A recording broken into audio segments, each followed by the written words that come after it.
बहुत स्वागत है जी सारिਆਂ ਦਾ। मैं हाँ सुरिंदर डल्ला और ਸਾਡੇ ਖਾਸ ਪ੍ਰੋਗਰਾਮ E9 ਖਬਰਾਂ ਦੀ ਖਬਰ ਦੇ ਵਿੱਚ ਤੁਹਾਡਾ ਬਹੁਤ ਸਵਾਗਤ ਹੈ। ਔਰ ਖਾਸ ਤੌਰ ਤੇ ਅੱਜ ਸਵਾਗਤ ਹੈ ਸਾਡੇ ਬਹੁਤ ਹੀ ਖਾਸ ਪੱਤਰਕਾਰ ਸਾਥੀ ਮਨਪ੍ਰੀਤ ਰੰਧਾਵਾ ਜੀ ਦਾ। ਰੰਧਾਵਾ ਜੀ ਤੁਹਾਡਾ ਵੀ ਬਹੁਤ ਬਹੁਤ ਸਵਾਗਤ ਹੈ। ਬਹੁਤ ਬਹੁਤ ਧੰਨਵਾਦ ਤੁਹਾਡਾ ਡੱਲਾ ਜੀ। ਸੋ ਮਨਪ੍ਰੀਤ ਰੰਧਾਵਾ ਜੀ ਪੂਰੀ ਦੁਨੀਆ ਜਾਣਦੀ ਹੈ। ਮਨਪ੍ਰੀਤ ਰੰਧਾਵਾ ਜੀ ਨੇ ਬਹੁਤ ਵੱਡਾ ਸਮਾਂ ਪੱਤਰਕਾਰਤਾ ਦੇ ਨਾਲ ਪੰਜਾਬ ਦੀ, ਦੇਸ਼ ਦੀ ਔਰ ਜਿੱਥੇ ਵੀ ਪੰਜਾਬੀ ਵਸਦੇ ਨੇ ਉਸ ਖਿੱਤੇ ਦੀ ਸੇਵਾ ਕੀਤੀ ਹੈ ਪੱਤਰਕਾਰਤਾ ਦੇ ਜ਼ਰੀਏ।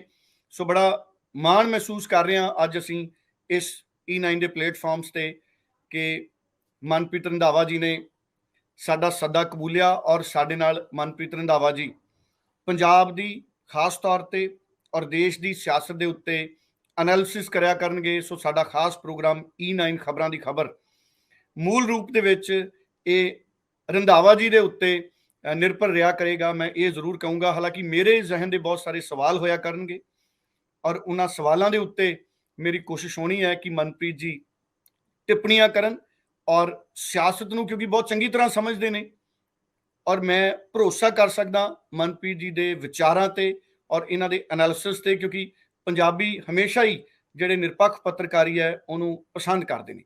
ਸੋ ਬਹੁਤ ਧੰਨਵਾਦ ਇੱਕ ਵਾਰ ਫੇਰ ਮਨਪ੍ਰੀਤ ਜੀ। ਔਰ ਅੱਜ ਦਾ ਸਿਲਸਿਲਾ ਮੈਂ ਸ਼ੁਰੂ ਕਰੂੰਗਾ ਪੰਜਾਬ ਨੂੰ ਲੈ ਕੇ।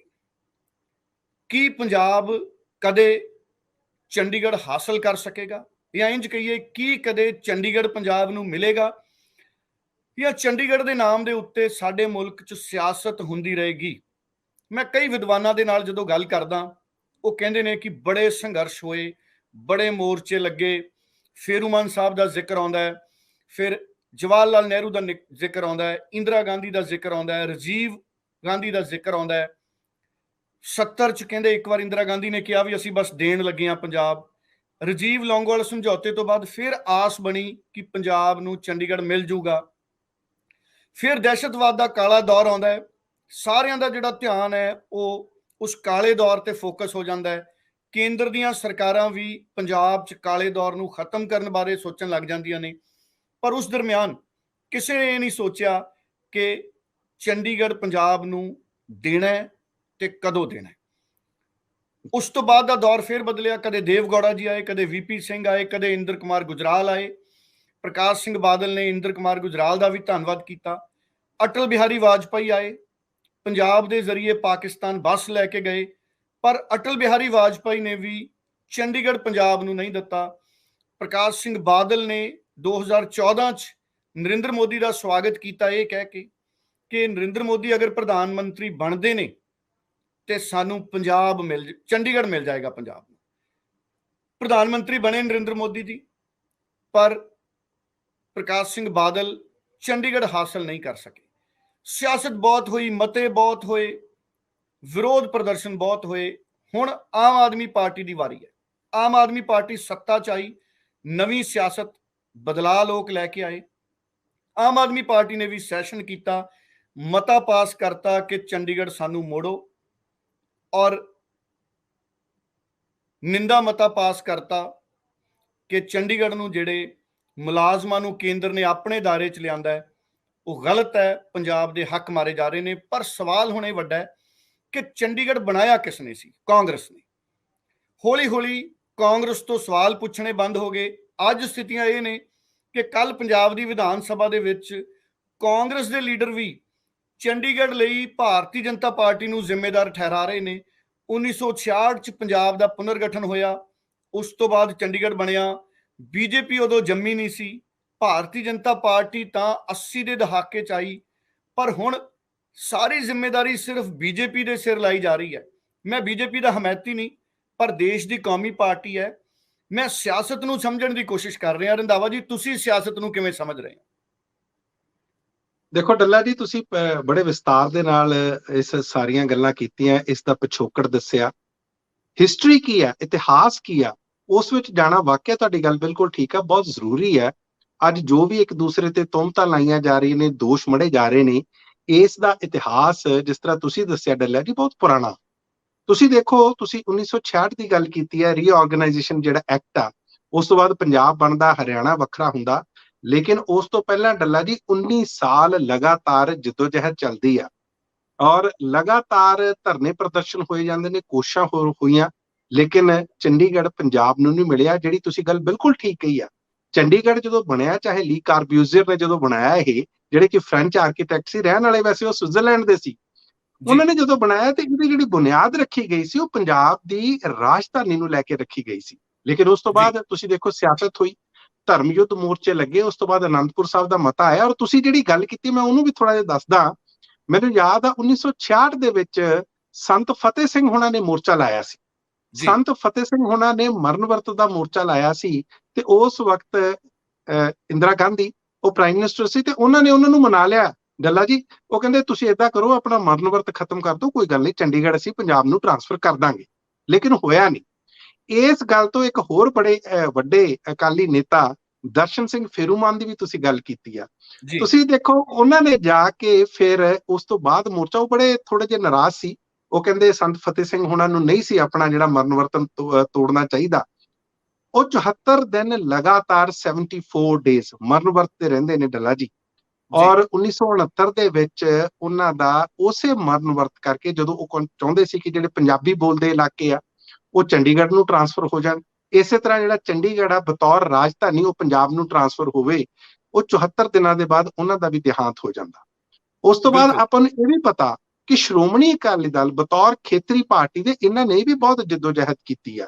ਲੇਕਿਨ ਇਹ ਗੱਲ ਵੀ ਤੁਹਾਡੀ ਬਿਲਕੁਲ ਠੀਕ ਹੈ, ਕੇਂਦਰ ਦੇ ਵਿੱਚ ਬਹੁਤ ਵਾਰੀ ਇਸ ਤਰ੍ਹਾਂ ਹੋਇਆ, ਜਦੋਂ ਸਾਡੇ ਇੱਥੇ ਪੰਜਾਬ ਦੇ ਵਿੱਚ ਸ਼੍ਰੋਮਣੀ ਅਕਾਲੀ ਦਲ ਤੇ ਭਾਜਪਾ ਦੀ ਸਰਕਾਰ ਸੀ ਤੇ ਕੇਂਦਰ ਦੇ ਵਿੱਚ ਵੀ ਭਾਜਪਾ ਦੀ ਸਰਕਾਰ ਸੀ, ਉਹ ਇੱਕ ਇਹੋ ਜਿਹਾ ਮੌਕਾ ਹੁੰਦਾ ਸੀ ਜਿਸ ਵਕਤ ਸ਼੍ਰੋਮਣੀ ਅਕਾਲੀ ਦਲ ਤੇ ਭਾਜਪਾ ਜ਼ੋਰ ਪਾ ਸਕਦੇ ਸੀ ਕਿ ਚੰਡੀਗੜ੍ਹ ਜਿਹੜਾ ਟ੍ਰਾਂਸਫਰ ਹੋਣਾ ਚਾਹੀਦਾ। ਕਾਂਗਰਸ ਦੀ ਤਾਂ ਖੈਰ ਗੱਲ ਛੱਡੋ, ਕਾਂਗਰਸ ਦੀ ਗੱਲ ਤੁਸੀਂ ਬਿਲਕੁਲ ਠੀਕ ਕੀਤੀ ਆ। ਕਾਂਗਰਸ ਨੇ ਬਹੁਤ ਵਾਰੀ ਰਾਜਨੀਤੀ ਕੀਤੀ ਹੈ। ਕਾਂਗਰਸ ਨੇ ਜਿਸ ਸ਼ਿੱਦਤ ਦੇ ਨਾਲ, ਜਿਸ ਮਿਹਨਤ ਦੇ ਨਾਲ, ਜਾਂ ਜਿਸ ਤਰ੍ਹਾਂ ਅੱਗੇ ਹੋ ਕੇ ਇਹਨੂੰ ਵਾਪਸ ਲਿਆਉਣਾ ਚਾਹੀਦਾ ਸੀ ਚੰਡੀਗੜ੍ਹ ਨੂੰ, ਜਾਂ ਮਿਲਣਾ ਚਾਹੀਦਾ ਸੀ, ਉਹ ਤਾਂ ਨਹੀਂ ਹੋਇਆ। ਲੇਕਿਨ ਖੇਤਰੀ ਪਾਰਟੀ ਜਿਹੜੀ ਸ਼੍ਰੋਮਣੀ ਅਕਾਲੀ ਦਲ ਹਮੇਸ਼ਾ ਕੇਂਦਰ ਦੇ ਖਿਲਾਫ ਖੜੀ, ਉਹਨੇ ਵੀ ਨਹੀਂ ਇਹ ਕੋਸ਼ਿਸ਼ ਕੀਤੀ। ਔਰ ਅੱਜ ਸਮਾਂ ਦੇਖੋ ਡੱਲਾ ਜੀ, ਉਹ ਆ ਗਿਆ ਜਦੋਂ ਕੇਂਦਰ ਨੇ ਰੂਲ ਬਦਲਣੇ ਸ਼ੁਰੂ ਕਰਤੇ। ਕੇਂਦਰ ਕਹਿੰਦਾ, ਹਾਲਾਂਕਿ ਅੱਜ ਮੈਂ ਦੇਖਿਆ ਅਸ਼ਵਨੀ ਸ਼ਰਮਾ ਜੀ ਵਿਧਾਨ ਸਭਾ ਦੇ ਵਿੱਚ ਕਹਿ ਰਹੇ ਸੀ ਕਿ ਇਹ ਜਿਹੜੇ ਕੇਂਦਰ ਦੇ ਰੂਲ ਆ ਚੰਡੀਗੜ੍ਹ ਤੇ, ਇਹ ਤਾਂ 1985 ਦੇ ਵਿੱਚ ਵੀ ਲਾਗੂ ਹੁੰਦੇ ਸੀ। 1985 ਦੇ ਵਿੱਚ ਮੈਨੂੰ ਇਹ ਵੀ ਯਾਦ ਆ ਗਿਆ, ਜਦੋਂ ਰਾਜੀਵ ਗਾਂਧੀ ਤੇ ਸੰਤ ਹਰਚੰਦ ਸਿੰਘ ਲੌਂਗੋਵਾਲ ਹੋਣਾ ਦੇ ਵਿੱਚ ਜਿਹੜਾ ਅਕੋਰਡ ਹੋਇਆ। ਦੇਖੋ ਡੱਲਾ ਜੀ, ਉਸ ਵਕਤ 1986 26 ਜਨਵਰੀ 1986 ਵਾਲੇ ਦਿਨ ਉਹਨਾਂ ਨੇ ਟ੍ਰਾਂਸਫਰ ਕਰਨਾ ਸੀ। ਐਨ ਮੌਕੇ ਕੀ ਹੋਇਆ ਕਿ ਜਿਹੜਾ ਘਟਨਾ ਵਾਪਰੀ ਕਿ ਉਹ ਟ੍ਰਾਂਸਫਰ ਨਹੀਂ ਹੋ ਸਕਿਆ। ਸੋ ਬਾਰ-ਬਾਰ ਆਪਾਂ ਨੂੰ ਇਤਿਹਾਸ ਦਾ ਸਹਾਰਾ ਲੈਣਾ ਪੈਂਦਾ, ਦੱਸਣਾ ਪੈਂਦਾ। ਔਰ ਅੱਜ ਮੈਂ ਉਹੀ ਗੱਲ ਫੇਰ ਕਹਿ ਰਿਹਾ ਕਿ ਅੱਜ ਚਾਹੇ ਭਾਖੜਾ ਬਿਆਸ ਮੈਨੇਜਮੈਂਟ ਬੋਰਡ ਦੀ ਗੱਲ ਹੋਵੇ, ਜਿੱਥੇ ਸਾਡੇ, ਤੁਹਾਨੂੰ ਇਹ ਪਤਾ ਹੈ ਆਪਾਂ ਨੂੰ ਸਾਰਿਆਂ ਨੂੰ, ਕਿ ਸਾਡਾ ਜਿਹੜਾ ਰੈਪਰੈਜ਼ੈਂਟੇਸ਼ਨ ਸੀ ਪੰਜਾਬ ਦੀ ਬਤੌਰ ਮੈਂਬਰ ਪਾਵਰ, ਤੇ ਇਸੇ ਤਰ੍ਹਾਂ ਹਰਿਆਣਾ ਬਤੌਰ ਮੈਂਬਰ ਇਰੀਗੇਸ਼ਨ, ਉਹ ਲਾਜ਼ਮੀ ਸੀ, ਕੰਪਲਸਰੀ ਸੀ। ਲੇਕਿਨ 23 ਫਰਵਰੀ ਨੂੰ ਇੱਕ ਨੋਟੀਫਿਕੇਸ਼ਨ ਰਾਹੀਂ ਉਹ ਸਾਰੇ ਰੂਲ ਜਿਹੜੇ ਆ ਉਹ ਬਦਲ ਦਿੱਤੇ ਜਾਂਦੇ ਆ। ਇਸੇ ਤਰ੍ਹਾਂ ਜਿਹੜੇ ਡੈਮਸ ਨੇ ਪੰਜਾਬ ਦੇ, ਜਿਹੜਾ ਡੈਮ ਸੇਫਟੀ ਐਕਟ ਇੱਕ ਲੈ ਕੇ ਜਾਂਦਾ 2019 ਦੇ ਵਿੱਚ ਲੈ ਕੇ ਆਂਦਾ ਸੀ ਭਾਰਤ ਸਰਕਾਰ ਨੇ, ਉੱਥੇ ਜਿੱਥੇ ਪੰਜਾਬ ਪੁਲਿਸ ਲੱਗਦੀ ਸੀ ਜਾਂ ਹਿਮਾਚਲ ਪ੍ਰਦੇਸ਼ ਦੀ ਪੁਲਿਸ ਲੱਗਦੀ ਸੀ, ਉੱਥੇ ਹੁਣ ਜਿਹੜੀ ਸੈਂਟਰਲ ਇੰਡਸਟਰੀਅਲ ਸਿਕਿਉਰਿਟੀ ਫੋਰਸ ਲਾਉਣ ਦੀ ਗੱਲ ਕਹੀ ਜਾ ਰਹੀ ਹੈ। ਸੋ ਬਹੁਤ ਸਾਰੀਆਂ ਚੀਜ਼ਾਂ ਨੇ। ਇਸੇ ਤਰ੍ਹਾਂ ਪਿਛਲੇ ਦਿਨਾਂ ਦੇ ਵਿੱਚ ਇੱਕ ਹੋਰ ਮਾਮਲਾ ਵੀ ਆਇਆ, ਮੈਂ ਉਹ ਵੀ ਤੁਹਾਨੂੰ ਦੱਸ ਦੇਣਾ, ਸਿਟਕੋ ਦਾ। ਆਮ ਤੌਰ ਤੇ ਡੱਲਾ ਜੀ ਤੁਹਾਨੂੰ ਤਾਂ ਪਤਾ ਹੀ ਹੈ, ਸਿਟਕੋ ਦੇ ਜਿਹੜੇ ਐਮਡੀ ਸੀ ਉਹ ਪੰਜਾਬ ਕੇਡਰ ਤੋਂ ਲੱਗਦੇ ਸੀਗੇ, ਟੂਰਿਜ਼ਮ ਕਾਰਪੋਰੇਸ਼ਨ ਦਾ ਇਹ ਮਹਿਕਮਾ। ਉਹਦੇ ਵਿੱਚ ਖੈਰ ਇਹ ਗੱਲ ਹੋਈ ਆ, ਉਹ ਚੰਡੀਗੜ੍ਹ ਪ੍ਰਸ਼ਾਸਨ ਇਹ ਕਹਿੰਦਾ ਕਿ ਪੰਜਾਬ ਨੂੰ ਅਸੀਂ ਬਾਰ-ਬਾਰ ਕਿਹਾ ਕਿ ਆਪਣਾ ਪੈਨਲ ਭੇਜੋ, ਪਰ ਇਹਨਾਂ ਨੇ ਪੈਨਲ ਨਹੀਂ ਭੇਜਿਆ। 8 ਰਿਮਾਈਂਡਰ ਭੇਜੇ, ਕਹਿੰਦੇ 8 ਰਿਮਾਈਂਡਰ ਭੇਜੇ। ਬਿਲਕੁਲ ਤੁਹਾਡੀ ਗੱਲ ਠੀਕ ਆ। 8 ਰਿਮਾਈਂਡਰ ਤੋਂ ਬਾਅਦ ਹੁਣ ਦੱਸੋ, ਇਹ ਜਾਂ ਤਾਂ ਪੰਜਾਬ ਸਰਕਾਰ ਦੀ ਜਾਂ ਇੱਥੋਂ ਦੀਆਂ ਗਲਤੀਆਂ ਨੇ। ਸੋ ਆਪਸ ਦੇ ਵਿੱਚ ਦੂਸ਼ਣਬਾਜ਼ੀਆਂ ਲੱਗ ਰਹੀਆਂ ਨੇ। ਤੇ ਹੁਣ ਜਿਹੜਾ ਰੌਲਾ ਪਿਆ 27 ਮਾਰਚ ਨੂੰ, ਜਦੋਂ ਅਮਿਤ ਸ਼ਾਹ ਆਉਂਦੇ ਨੇ ਚੰਡੀਗੜ੍ਹ ਦੇ ਵਿੱਚ, ਐਲਾਨ ਕਰਦੇ ਨੇ ਕਿ ਇੱਥੇ ਸਰਵਿਸ ਰੂਲ ਜਿਹੜੇ ਆ ਉਹ ਸੈਂਟਰ ਦੇ ਲਾਗੂ ਹੋਣਗੇ। ਉਸ ਤੋਂ ਬਾਅਦ ਇਹ ਰੌਲਾ, ਇਹ ਜਿਹੜਾ ਮੁੱਦਾ ਉਹ ਮੁੱਕ ਜਾਂਦਾ। ਔਰ ਇਸੇ ਕਰਕੇ ਜਿਹੜਾ ਅੱਜ ਦਾ ਜਿਹੜਾ ਸੈਸ਼ਨ ਆ, ਸਪੈਸ਼ਲ ਸੈਸ਼ਨ, ਉਹ ਇੱਕ ਦਿਨ ਦਾ ਬੁਲਾਇਆ ਗਿਆ। ਅੱਗੇ ਆਪਾਂ ਗੱਲ ਕਰਾਂਗੇ ਅੱਜ ਸੈਸ਼ਨ ਦੇ ਵਿੱਚ ਹੋਇਆ ਕੀ ਹੈ, ਜਦੋਂ ਤੁਸੀਂ ਉਸ ਤੇ ਸਵਾਲ ਕਰੋਗੇ। ਬਿਲਕੁਲ ਬਿਲਕੁਲ ਬਿਲਕੁਲ। ਸੋ ਮੈਂ ਦੇਖਿਆ ਧੋਖੇ ਪੰਜਾਬ ਦੇ ਨਾਲ ਬਹੁਤ ਹੋਏ ਨੇ। ਇਤਿਹਾਸ ਗਵਾਹ ਹੈ ਕਿ ਪੰਜਾਬ ਨੇ ਬਹੁਤ ਧੋਖੇ ਸਹੇ ਨੇ, ਔਰ ਇਹਦੇ ਬਾਵਜੂਦ ਪੰਜਾਬ ਨੇ ਭਲਾ ਵੀ ਬਹੁਤ ਕੀਤਾ ਦੁਨੀਆ ਦਾ। ਔਰ ਧੋਖੇ ਪੰਜਾਬ ਦੇ ਕਈ ਜੁਝਾਰੂ ਲੀਡਰਾਂ ਨਾਲ ਵੀ ਹੋਏ ਨੇ, ਜਿਨ੍ਹਾਂ ਨੇ ਪਹਿਲੀ ਵਾਰੀ ਚੰਡੀਗੜ੍ਹ ਲਈ ਵਰਤ ਰੱਖਿਆ ਸੀ, ਭੁੱਖ ਹੜਤਾਲ ਰੱਖਿਆ ਸੀ। ਉਹ ਵੀ ਚਰਚਾਵਾਂ ਸੀ, ਕਹਿੰਦੇ ਉਹ ਧੋਖੇ ਨਾਲ ਹੀ, ਕਨਫਿਊਜ਼ਨ ਕਰਕੇ ਹੀ ਉਹਨਾਂ ਦਾ ਤੁੜਵਾਇਆ ਗਿਆ ਸੀ। ਬਾਅਦ ਚ ਇੰਦਰਾ ਗਾਂਧੀ ਉਹਨਾਂ ਨੇ ਵੀ ਆਪਣਾ ਬਿਆਨ ਬਦਲ ਲਿਆ। ਪਤਾ ਨਹੀਂ ਉਹ ਪਹਿਲਾਂ ਸੱਚੇ ਸੀ ਜਾਂ ਬਾਅਦ ਦੇ ਵਿੱਚ ਸੱਚੇ ਸੀ, ਰੱਬ ਜਾਣੇ। ਕਿਉਂਕਿ ਜਿਹੜੀ ਸਿਆਸਤ ਹੈ ਨਾ, ਸਿਆਸਤ ਰੰਗ ਐਡੀ ਤੇਜ਼ੀ ਨਾਲ ਬਦਲਦੀ ਹੈ ਕਿ ਕਈ ਵਾਰੀ ਵੱਡੇ ਵੱਡੇ ਜਿਹੜੇ ਧੁਰੰਦਰ ਨੇ ਉਹ ਵੀ ਸਮਝ ਨਹੀਂ ਪਾਉਂਦੇ ਸਿਆਸਤ ਦੇ ਰੁਖ ਨੂੰ। ਪਰ ਮਨਪ੍ਰੀਤ ਜੀ, ਆਮ ਆਦਮੀ ਪਾਰਟੀ ਦੇ ਰੁਖ ਨੂੰ ਕਿਵੇਂ ਸਮਝੀਏ? ਮੈਂ ਬੜਾ ਖੁਸ਼ ਸੀ ਕਿ ਭਗਵੰਤ ਮਾਨ ਨੇ ਸਟੈਂਡ ਲੈ ਲਿਆ। ਭਗਵੰਤ ਮਾਨ ਕਹਿੰਦਾ ਕਿ ਮੈਂ ਹਰ ਹਾਲਤ ਦੇ ਵਿੱਚ ਲੜਾਈ ਲੜਾਂਗਾ, ਸੰਘਰਸ਼ ਕਰੂੰਗਾ, ਚੰਡੀਗੜ੍ਹ ਪੰਜਾਬ 'ਚ ਵਾਪਸ ਲਿਆਵਾਂਗੇ। ਮਤਾ ਪਾਇਆ ਗਿਆ, ਵਿਧਾਨ ਸਭਾ ਦਾ ਸੈਸ਼ਨ ਬੁਲਾਇਆ ਗਿਆ। ਪਰ ਸੈਸ਼ਨ ਬੁਲਾਉਣ ਤੋਂ ਬਾਅਦ ਮੈਨੂੰ ਹੀ ਲੱਗਦਾ ਸੀ ਕਿ ਸ਼ਾਇਦ ਅਗਲੇ ਦਿਨ ਭਗਵੰਤ ਮਾਨ ਲੀਡਰਾਂ ਦੇ ਡੈਲੀਗੇਸ਼ਨ ਨੂੰ ਲੈ ਕੇ ਆਲ ਪਾਰਟੀ ਮੀਟਿੰਗ ਦੇ ਸੱਦੇ ਦੇ ਨਾਲ ਜਾਂ ਤਾਂ ਰਾਸ਼ਟਰਪਤੀ ਕੋਲੇ ਜਾਣਗੇ ਜਾਂ ਪ੍ਰਧਾਨ ਮੰਤਰੀ ਕੋਲੇ ਜਾਣਗੇ, ਚਲੋ ਸਮਾਂ ਮੰਗ ਲੈਣਗੇ। ਪਰ ਉਹ ਸਿੱਧੇ ਗੁਜਰਾਤ ਚਲੇ ਗਏ। ਪੰਜਾਬ ਦੇ ਲਈ ਇੱਕ ਵੱਡੀ ਮੰਗ ਕਰਕੇ ਉਹ ਗੁਜਰਾਤ ਚਲੇ ਗਏ, ਕਿਉਂਕਿ ਅੱਜ ਉਹਨਾਂ ਦੀ ਤਿਰੰਗਾ ਯਾਤਰਾ ਹੈ। ਆਮ ਆਦਮੀ ਪਾਰਟੀ ਦੀ ਇਸ ਮੁੱਦੇ ਤੇ ਪੋਲਿਟਿਕਸ ਨੂੰ ਕਿਵੇਂ ਦੇਖਦੇ ਹੋ? ਕਿਉਂਕਿ ਮੈਂ ਗੱਲ ਇਸ ਕਰਕੇ ਕਰ ਰਿਹਾ ਕਿ ਅਰਵਿੰਦ ਕੇਜਰੀਵਾਲ ਨੇ ਚੋਣਾਂ ਤੋਂ ਪਹਿਲਾਂ ਦਿੱਲੀ 'ਚ ਕਿਹਾ ਸੀ ਕਿ ਅਸੀਂ ਦਿੱਲੀ ਨੂੰ ਪੂਰਨ ਸੂਬੇ ਦਾ ਦਰਜਾ ਦਵਾਵਾਂਗੇ। ਅਰਵਿੰਦ ਕੇਜਰੀਵਾਲ ਦਿੱਲੀ ਨੂੰ ਹੱਕ ਦਿਵਾਉਣ ਦੀ ਲੜਾਈ ਲੜ ਰਹੇ ਨੇ, ਤੀਜੀ ਵਾਰ ਦੇ ਮੁੱਖ ਮੰਤਰੀ ਨੇ। ਉਹ ਕਹਿੰਦੇ ਸੀ ਦਿੱਲੀ ਨੂੰ ਅਸੀਂ ਪੂਰਨ ਸੂਬਾ ਬਣਾਵਾਂਗੇ। ਪਰ ਮੁੱਖ ਮੰਤਰੀ ਬਣਨ ਤੋਂ ਬਾਅਦ ਕੋਈ ਵੱਡਾ ਸੰਘਰਸ਼ ਮੈਨੂੰ ਦਿਖਿਆ ਨਹੀਂ ਅਰਵਿੰਦ ਕੇਜਰੀਵਾਲ ਦਾ ਕਿ ਦਿੱਲੀ ਨੂੰ ਉਹ ਇੱਕ ਫੁੱਲ ਫਲੈਜ ਸਟੇਟ ਬਣਾਉਣ ਦੇ ਲਈ ਯਤਨ ਕਰਦੇ ਹੋਣ। ਕੀ ਭਗਵੰਤ ਮਾਨ ਦੀ ਜਿਹੜੀ ਕੋਸ਼ਿਸ਼ ਹੈ ਉਹ ਸੈਸ਼ਨ ਤੱਕ ਸੀਮਿਤ ਹੈ, ਜਾਂ ਤੁਹਾਨੂੰ ਲੱਗਦਾ ਹੈ ਕਿ ਭਗਵੰਤ ਮਾਨ ਬਹੁਤ ਵੱਡੀ ਲੜਾਈ ਲੜਨਗੇ ਚੰਡੀਗੜ੍ਹ ਦੇ ਲਈ? ਜੀ ਦੇਖੋ ਡੱਲਾ ਜੀ, ਮੈਨੂੰ ਲੱਗਦਾ ਤੁਹਾਡਾ ਜਿਹੜਾ ਸਵਾਲ ਆ ਉਹ ਵਾਕਿਆ ਬਹੁਤ ਰੈਲੇਵੈਂਟ ਆ, ਬਹੁਤ ਅਹਿਮ ਆ। ਤੁਸੀਂ ਦੇਖੋ ਅਰਵਿੰਦ ਕੇਜਰੀਵਾਲ ਹੋਣਾ ਦੀ ਜੇ ਪਿਛਲੀ ਰਾਜਨੀਤੀ ਦੇਖੀਏ, ਪਹਿਲੀ ਵਾਰੀ ਉਹ ਦਿੱਲੀ ਦੇ ਵਿੱਚ ਸਨ 2013 ਦੇ ਵਿੱਚ ਸਰਕਾਰ ਬਣਾਉਂਦੇ ਆ। ਉਸ ਤੋਂ ਬਾਅਦ 2015 ਦੇ ਵਿੱਚ ਬਹੁਤ ਭਾਰੀ ਬਹੁਮਤ ਲੈ ਕੇ ਆਉਂਦੇ ਆ, 17 ਦੇ ਵਿੱਚੋਂ 67 ਸੀਟਾਂ, ਤੇ ਉਸ ਤੋਂ ਬਾਅਦ ਸਨ 2020 ਦੇ ਵਿੱਚ ਵੀ 63 ਸੀਟਾਂ ਉਹ 17 ਚੋਂ ਲੈ ਕੇ ਜਾਂਦੇ ਨੇ, ਯਾਨੀ ਕਿ ਬਹੁਤ ਵੱਡਾ ਬਹੁਮਤ। ਲੇਕਿਨ ਜਿਉਂ-ਜਿਉਂ ਆਪਣੀ ਉਹਨਾਂ ਦੀ ਰਾਜਨੀਤੀ ਅੱਗੇ ਵੱਧਦੀ ਆ, ਉਹੀ ਪਾਰਟੀ ਜਿਹੜੀ ਕਹਿੰਦੀ ਸੀ ਕਿ ਅਸੀਂ ਦਿੱਲੀ ਨੂੰ ਪੂਰਨ ਰਾਜ ਦਿਵਾਵਾਂਗੇ, ਸੂਬਾ ਬਣਾਵਾਂਗੇ, ਕਿਤੇ ਨਾ ਕਿਤੇ ਆਪਣਾ ਇਹ ਜਿਹੜਾ ਵਾਅਦਾ ਕੀਤਾ ਹੁੰਦਾ ਜਾਂ ਦਾਵਾ, ਉਹ ਕਿਤੇ ਨਾ ਕਿਤੇ ਪਿੱਛੇ ਛੱਡ ਦਿੰਦੀ ਆ।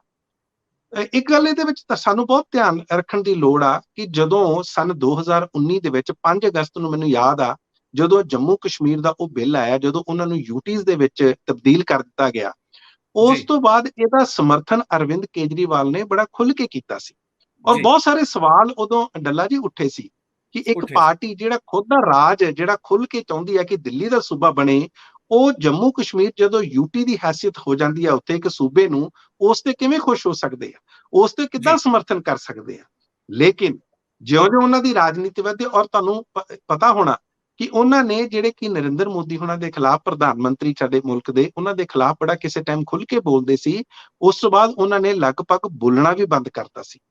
ਲੇਕਿਨ ਨਾਲ ਹੀ ਹੁਣ ਮੈਂ ਤੁਹਾਨੂੰ ਦੱਸਦਾ ਕਿ 21 ਮਾਰਚ ਵਾਲਾ ਦਿਨ ਆ, ਬੀਤੇ 21 ਮਾਰਚ ਨੂੰ ਵਿਧਾਨ ਸਭਾ ਦੇ ਵਿੱਚ ਉਹਨਾਂ ਦਾ ਭਾਸ਼ਣ ਦੇਖਿਆ ਗਿਆ। ਦਰਅਸਲ ਜਦੋਂ ਤੋਂ ਪੰਜਾਬ ਦੇ ਵਿੱਚ ਉਹਨਾਂ ਨੂੰ ਇੱਕ ਵੱਡਾ ਬਹੁਮਤ ਮਿਲਿਆ, ਦਿੱਲੀ ਦੇ ਵਿੱਚ ਉਹਨਾਂ ਦੀ ਸਰਕਾਰ ਆ, ਉਹਨਾਂ ਨੂੰ ਇੱਕ ਚੀਜ਼ ਪਤਾ ਲੱਗ ਗਈ ਡੱਲਾ ਜੀ ਕਿ ਜੇ ਨੈਸ਼ਨਲ ਲੈਵਲ ਤੇ ਜਾਂ ਮੁਲਕ ਦੇ ਵਿੱਚ ਅਸੀਂ ਆਪਣਾ ਫੈਲਾਅ ਕਰਨਾ ਤੇ ਸਾਨੂੰ ਭਾਰਤੀ ਜਨਤਾ ਪਾਰਟੀ ਦੇ ਨਾਲ ਸਿੱਧਾ ਜਿਹੜਾ ਲੋਹਾ ਲੈਣਾ ਪਊਗਾ। ਜਿਹੜੀ ਅਸੀਂ ਸਪੇਸ ਇਸ ਟਾਈਮ ਖਾ ਰਹੇ ਆ, ਉਹ ਕਾਂਗਰਸ ਪਾਰਟੀ ਦੀ ਤਾਂ ਖਾ ਰਹੇ ਆ, ਪਰ ਜੇ ਅਸੀਂ ਵੱਡੇ ਲੈਵਲ ਤੇ ਉੱਭਰਨਾ ਤੇ ਫਿਰ ਸਾਨੂੰ ਭਾਰਤੀ ਜਨਤਾ ਪਾਰਟੀ ਦੇ ਨਾਲ ਸਿੱਧਾ ਟਕਰਾਅ ਕਰਨਾ ਪਊਗਾ। ਔਰ ਇਸ ਟਕਰਾਅ ਦਾ ਇੱਕ ਕਾਰਨ ਮੈਂ ਅਖੀਰਲੀ ਲਾਈਨ 'ਚ ਕਹਿ ਦਿੰਦਾ, ਇੱਥੋਂ ਵੀ ਉੱਭਰਿਆ ਜਦੋਂ ਉੱਥੋਂ ਦੀਆਂ ਦਿੱਲੀ ਦੀਆਂ 3 ਮਿਊਨਿਸਪਲ ਕਾਰਪੋਰੇਸ਼ਨਸ ਨੂੰ ਕੇਂਦਰ ਨੇ ਇੱਕ ਕਰਨ ਦਾ ਫੈਸਲਾ ਕੀਤਾ।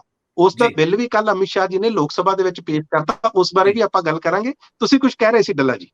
ਮੈਨੂੰ ਲੱਗਦਾ ਜਿਹੜੀਆਂ ਨਗਰ ਨਿਗਮਾਂ ਨੂੰ ਇੱਕ ਕਰਨ ਦਾ ਫੈਸਲਾ ਕੀਤਾ, ਉਹ ਪੰਜਾਬ ਦੇ ਨਤੀਜੇ ਦੇ ਫੌਰਨ ਬਾਅਦ ਕੀਤਾ, ਕਿਉਂਕਿ ਅਰਵਿੰਦ ਕੇਜਰੀਵਾਲ ਨੂੰ ਟੌਨਿਕ ਮਿਲ ਗਿਆ ਪੰਜਾਬ ਦੀ ਜਿੱਤ ਦੇ ਨਾਲ। ਸ਼ਾਇਦ ਅਰਵਿੰਦ ਕੇਜਰੀਵਾਲ ਦੇ ਸਲਾਹਕਾਰਾਂ ਨੇ ਉਹਨਾਂ ਨੂੰ ਸਮਝਾਇਆ ਹੋਣਾ ਕਿ ਇਹ ਵਕਤ ਹੈ ਜਦੋਂ ਨਵੇਂ ਸਿਰੇ ਤੋਂ ਤੁਸੀਂ ਪ੍ਰਧਾਨ ਮੰਤਰੀ ਨਰਿੰਦਰ ਮੋਦੀ ਨੂੰ ਸਵਾਲਾਂ ਦੇ ਵਿੱਚ ਲੈ ਕੇ ਆਓ। ਕਿਉਂਕਿ ਪੰਜਾਬ ਦੀ ਜਿੱਤ ਮੈਨੂੰ ਇਹ ਲੱਗਦਾ ਕਿ ਸਿਰਫ ਆਮ ਆਦਮੀ ਪਾਰਟੀ ਦੀ ਜਿੱਤ ਨਹੀਂ, ਜਿਹੜੀ ਪੰਜਾਬ ਦੀ ਜਿੱਤ ਹੈ ਉਹ ਅਕਾਲੀ ਦਲ ਤੇ ਕਾਂਗਰਸ ਦੀ ਹਾਰ ਜ਼ਿਆਦਾ ਹੈ। ਕਿਉਂਕਿ ਕਾਂਗਰਸ ਦੇ ਲੀਡਰ ਔਰ ਅਕਾਲੀ ਦਲ ਦੇ ਲੀਡਰ ਨਾ ਤਾਂ ਪੰਜਾਬ ਦੇ ਹੱਕਾਂ ਲਈ ਲੜ ਸਕੇ ਔਰ ਨਾ ਉਹਨਾਂ ਨੇ ਇਮਾਨਦਾਰੀ ਵਾਲਾ ਸ਼ਾਸਨ ਦਿੱਤਾ। ਕਰਪਸ਼ਨ ਬਹੁਤ ਜ਼ਿਆਦਾ ਹੋਈ ਪੰਜਾਬ 'ਚ, ਇਹਦੇ 'ਚ ਕੋਈ ਦੋ ਰਾਏ ਨਹੀਂ ਹੈ ਕਿ ਅਕਾਲੀ ਦਲ ਔਰ ਕਾਂਗਰਸ ਨੇ ਪੰਜਾਬ 'ਚ ਕਰਪਸ਼ਨ ਦਾ ਪੱਧਰ ਇੰਨਾ ਜ਼ਿਆਦਾ ਵਧਾ ਦਿੱਤਾ ਕਿ ਅੱਜ ਭਗਵੰਤ ਮਾਨ ਨੇ ਜਦੋਂ ਕਿਹਾ ਕਿ ਵੀਡੀਓ ਬਣਾ ਕੇ ਭੇਜੋ, ਤੇ ਲੋਕਾਂ ਨੂੰ ਉਹ ਗੱਲ ਬੜੀ ਪਸੰਦ ਆਈ। ਔਰ ਮੈਨੂੰ ਲੱਗਦਾ ਕਿ ਪੰਜਾਬ ਦੀ ਸੱਤਾ ਆਉਣ ਦੇ ਨਾਲ ਅਰਵਿੰਦ ਕੇਜਰੀਵਾਲ ਨੂੰ ਮਹਿਸੂਸ ਕੀਤਾ ਕਿ ਹੁਣ ਅਸੀਂ ਨਰਿੰਦਰ ਮੋਦੀ ਉਹਨਾਂ ਨੂੰ ਸਵਾਲਾਂ 'ਚ ਰੱਖੀਏ, ਕਿਉਂਕਿ ਦੇਸ਼ 'ਚ ਕਾਂਗਰਸ ਕਮਜ਼ੋਰ ਹੋ ਰਹੀ ਹੈ ਔਰ ਪੰਜਾਬ ਦੀ ਤਰ੍ਹਾਂ ਲੋਕ ਸੋਚ ਸਕਦੇ ਨੇ ਕਿ ਅਸੀਂ ਆਮ ਆਦਮੀ ਪਾਰਟੀ ਵਾਲੇ ਪਾਸੇ ਜਾਈਏ। ਪਰ ਸਵਾਲ ਇੱਕ ਬਹੁਤ ਵੱਡਾ ਹੈ, ਦੇਸ਼ 'ਚ ਪਹਿਲਾਂ ਹੀ ਭਾਰਤੀ ਜਨਤਾ ਪਾਰਟੀ ਇੱਕ ਵੱਡਾ ਥਾਂ ਬਣਾ ਚੁੱਕੀ ਹੈ ਔਰ ਬੀਜੇਪੀ ਜਿਸ ਵੀ ਸੂਬੇ ਦੇ ਵਿੱਚ ਬਹੁਤ ਗਿਣਤੀ ਪਾਰਟੀਆਂ ਮੁਕਾਬਲੇ 'ਚ ਨੇ, ਉੱਥੇ ਬੀਜੇਪੀ ਬੜੀ ਆਸਾਨੀ ਨਾਲ ਜਿੱਤਦੀ ਹੈ। ਪਰ ਪੰਜਾਬ 'ਚ ਇਸ ਵਾਰ ਅਕਾਲੀ ਦਲ ਔਰ ਕਾਂਗਰਸ ਦੋਵੇਂ ਬਹੁਤ ਜ਼ਿਆਦਾ ਪਛੜ ਚੁੱਕੀਆਂ ਸੀ। ਮੈਨੂੰ ਲੱਗਦਾ ਸ਼ਾਇਦ ਪੰਜਾਬ 'ਚ ਬੀਜੇਪੀ ਆਪਣੀ ਥਾਂ ਨਹੀਂ ਬਣਾ ਸਕੀ। ਕਿਸਾਨ ਅੰਦੋਲਨ ਵੀ ਉਹਦਾ ਇੱਕ ਵੱਡਾ ਕਾਰਨ ਹੈ, ਨਹੀਂ ਤਾਂ ਬੀਜੇਪੀ ਸ਼ਾਇਦ ਤਕੜਾ ਮੁਕਾਬਲਾ ਦਿੰਦੀ। ਜਿਹੜੀ ਥਾਂ ਆਪ ਲੈ ਗਈ ਉਹ ਬੀਜੇਪੀ ਲੈ ਕੇ ਜਾ ਸਕਦੀ ਸੀ ਅਗਰ ਨਰਿੰਦਰ ਮੋਦੀ ਉਹਨਾਂ ਨੇ ਕਿਸਾਨਾਂ ਦੇ ਮਾਮਲੇ ਦੇ ਵਿੱਚ ਖੁੱਲ ਕੇ ਸ਼ੁਰੂਆਤ ਦੇ ਵਿੱਚ ਹੀ ਸਾਥ ਦਿੱਤਾ ਹੁੰਦਾ ਪੰਜਾਬ ਦੇ ਕਿਸਾਨਾਂ ਨਾਲ। ਪਰ ਮੇਰਾ ਇੱਕ ਸਵਾਲ ਹਜੇ ਵੀ ਖੜਾ ਹੈ, ਚੰਡੀਗੜ੍ਹ ਦੇ ਮਾਮਲੇ ਤੇ ਭਗਵੰਤ ਦੀ ਸਿਆਸਤ ਨੂੰ ਔਰ ਅਰਵਿੰਦ ਕੇਜਰੀਵਾਲ ਦੀ ਸਿਆਸਤ ਨੂੰ ਕਿਵੇਂ ਵੇਖਦੇ ਹੋ? ਕੀ ਇਹ ਸੈਸ਼ਨ ਅਰਵਿੰਦ ਕੇਜਰੀਵਾਲ ਦੇ ਦਿਮਾਗ ਦੀ ਕਾਢ ਸੀ ਜਾਂ ਇਹ ਭਗਵੰਤ ਮਾਨ ਦੀ ਸੋਚ ਸੀ? ਮੈਨੂੰ ਲੱਗਦਾ ਡੱਲਾ ਜੀ ਇਹ ਇਸ ਟਾਈਮ ਆਮ ਆਦਮੀ ਪਾਰਟੀ ਦੀ ਮਜਬੂਰੀ ਹੈ, ਕਿਉਂਕਿ ਵਿਰੋਧ ਇੰਨਾ ਹੋਣ ਲੱਗ ਗਿਆ। ਦੇਖੋ, ਰਵਾਇਤੀ ਪਾਰਟੀਆਂ ਦਾ ਕੀ ਇਤਿਹਾਸ ਰਿਹਾ, ਪਿਛੋਕੜ ਕੀ ਰਿਹਾ, ਉਹ ਆਪਾਂ ਨੂੰ ਸਾਰਿਆਂ ਨੂੰ ਪਤਾ। ਇਸ ਇਲੈਕਸ਼ਨ ਦੇ ਵਿੱਚ, ਪੰਜਾਬ ਦੀਆਂ ਚੋਣਾਂ ਦੇ ਵਿੱਚ, ਜੇ ਰਵਾਇਤੀ ਪਾਰਟੀਆਂ ਨੂੰ, ਜਿਹੜੀਆਂ ਟ੍ਰੈਡੀਸ਼ਨਲ ਪਾਰਟੀਆਂ ਆ, ਜੇ ਉਹਨਾਂ ਨੂੰ ਰੱਦ ਕੀਤਾ ਗਿਆ ਤੇ ਇਸ ਗੱਲ ਦਾ ਵੀ ਆਮ ਆਦਮੀ ਪਾਰਟੀ ਨੂੰ ਇਲਮ ਆ। ਤੁਹਾਡੀ ਗੱਲ ਨਾਲ ਮੈਂ ਬਿਲਕੁਲ 100% ਸਹਿਮਤ ਹਾਂ ਕਿ ਇਹ ਜਿਹੜੀ ਵੋਟ ਪਈ ਹੈ ਇਸ ਵਾਰੀ, ਉਹ ਆਮ ਆਦਮੀ ਪਾਰਟੀ ਦੇ ਪੱਖ 'ਚ ਘੱਟ ਤੇ ਵਿਰੋਧੀ ਪਾਰਟੀਆਂ ਦੇ ਖਿਲਾਫ ਪਈ ਆ। ਤੁਸੀਂ ਦੇਖੋ, ਆਮ ਆਦਮੀ ਪਾਰਟੀ ਦੀ ਜਦੋਂ ਕਾਂਗਰਸ ਦੇ ਵਿੱਚ ਜਿਸ ਤਰ੍ਹਾਂ ਆਪਸ ਦੇ ਵਿੱਚ ਮਤਭੇਦ ਉਭਰੇ, ਟਕਰਾਅ ਉਭਰੇ ਔਰ ਆਪਸ ਦੇ ਵਿੱਚ ਲੜਾਈਆਂ ਉੱਭਰ ਕੇ ਸਾਹਮਣੇ ਆਈਆਂ, ਮੀਡੀਆ ਦੇ ਵਿੱਚ ਗਈਆਂ, ਕਾਂਗਰਸ ਜਿਹੜੀ ਬੜੀ ਮਜ਼ਬੂਤ ਲੱਗਦੀ ਸੀ ਲਗਭਗ ਮਹੀਨਾ ਪਹਿਲਾਂ ਚੋਣਾਂ ਦੇ ਵਿੱਚ, ਉਹ ਲਗਭਗ ਜਿਹੜੀ ਉਹ ਖਿਲਰ ਗਈ। ਉਸ ਦੇ ਨਾਲ ਜਿਹੜੀ ਉਹਨਾਂ ਦੇ ਵੋਟ ਪਰਸੈਂਟੇਜ ਤੇ ਜਾਂ ਉਹਨਾਂ ਨੂੰ ਵੋਟਾਂ ਮਿਲਣ ਦੇ ਵਿੱਚ ਬਹੁਤ ਫਰਕ ਪਿਆ। ਇਸ ਚੀਜ਼ ਦਾ ਜਿਹੜਾ ਸਿੱਧਾ ਫਾਇਦਾ ਸੀ ਉਹ ਆਮ ਆਦਮੀ ਪਾਰਟੀ ਨੂੰ ਮਿਲਿਆ, ਕਿਉਂਕਿ ਉਹਨਾਂ ਨੇ ਆਪਣਾ ਮੁੱਖ ਮੰਤਰੀ ਵੀ ਐਲਾਨਿਆ। ਜਿਹੜੀ ਤੁਸੀਂ ਗੱਲ ਕਹੀ ਹੈ, ਤੁਹਾਡਾ ਜਿਹੜਾ ਮੂਲ ਪ੍ਰਸ਼ਨ ਆ ਕਿ ਹੁਣ ਉਹ ਚੰਡੀਗੜ੍ਹ ਦੇ ਮਸਲੇ, ਮੈਨੂੰ ਲੱਗਦਾ ਕਿ ਆਮ ਆਦਮੀ ਪਾਰਟੀ ਤੋਂ ਇਸ ਗੱਲ ਦੀ ਤਵੱਕੋ ਕੀਤੀ ਜਾਂਦੀ ਆ। ਇਹ ਗੱਲ ਅਰਵਿੰਦ ਕੇਜਰੀਵਾਲ ਹੋਣੀ ਤਾਂ ਚੁੱਪ ਰਹਿ ਸਕਦੇ ਨੇ, ਕਿਉਂਕਿ ਅਰਵਿੰਦ ਕੇਜਰੀਵਾਲ ਹੋਣਾ ਤੇ ਅਕਸਰ ਦੋਸ਼ ਇਹ ਲੱਗਦੇ ਸੀ ਕਿ ਉਹ ਪੰਜਾਬ ਦੇ ਮੁੱਦਿਆਂ ਤੇ ਸੰਜੀਦਾ ਨਹੀਂ ਆ। ਅਕਸਰ ਪੰਜਾਬ ਦੇ ਮੁੱਦਿਆਂ ਨੂੰ ਉਹ ਸੀਰੀਅਸਲੀ ਟੇਕ ਅਪ ਨਹੀਂ ਕਰਦੇ ਆ, ਖਾਸ ਤੌਰ ਤੇ ਜਿਹੜੇ ਵੱਡੇ ਮੁੱਦੇ ਆ, ਜਿਵੇਂ SYL, ਸਤਲੁਜ ਯਮੁਨਾ ਲਿੰਕ ਨਾਲ ਦਾ ਪਾਣੀਆਂ ਦਾ ਮੁੱਦਾ ਹੋਵੇ, ਜਾਂ ਈਵਨ ਕਿਸਾਨਾਂ ਦੇ ਮੁੱਦੇ ਤੇ ਵੀ ਉਹਨਾਂ ਦੇ ਸਵਾਲ ਉੱਠੇ ਸੀ। ਯਾਦ ਹੋਣਾ ਤੁਹਾਨੂੰ, ਜਦੋਂ ਬਲਬੀਰ ਸਿੰਘ ਰਾਜੇਵਾਲ ਹੋਣਾ ਦੀ ਪਾਰਟੀ ਦੇ ਨਾਲ ਇੱਕ ਵਾਰੀ ਉਹਨਾਂ ਨੇ ਗੱਠਜੋੜ ਕਰਨਾ ਸੀ, ਖੈਰ ਉਹ ਗੱਠਜੋੜ ਸਿਰੇ ਨਹੀਂ ਚੜਿਆ। ਬਾਅਦ ਦੇ ਵਿੱਚ ਬਲਬੀਰ ਸਿੰਘ ਰਾਜੇਵਾਲ ਹੋਣਾ ਨੇ ਬੜੇ ਤਰ੍ਹਾਂ ਦੇ ਇਲਜ਼ਾਮ ਵੀ ਲਾਏ ਸੀ।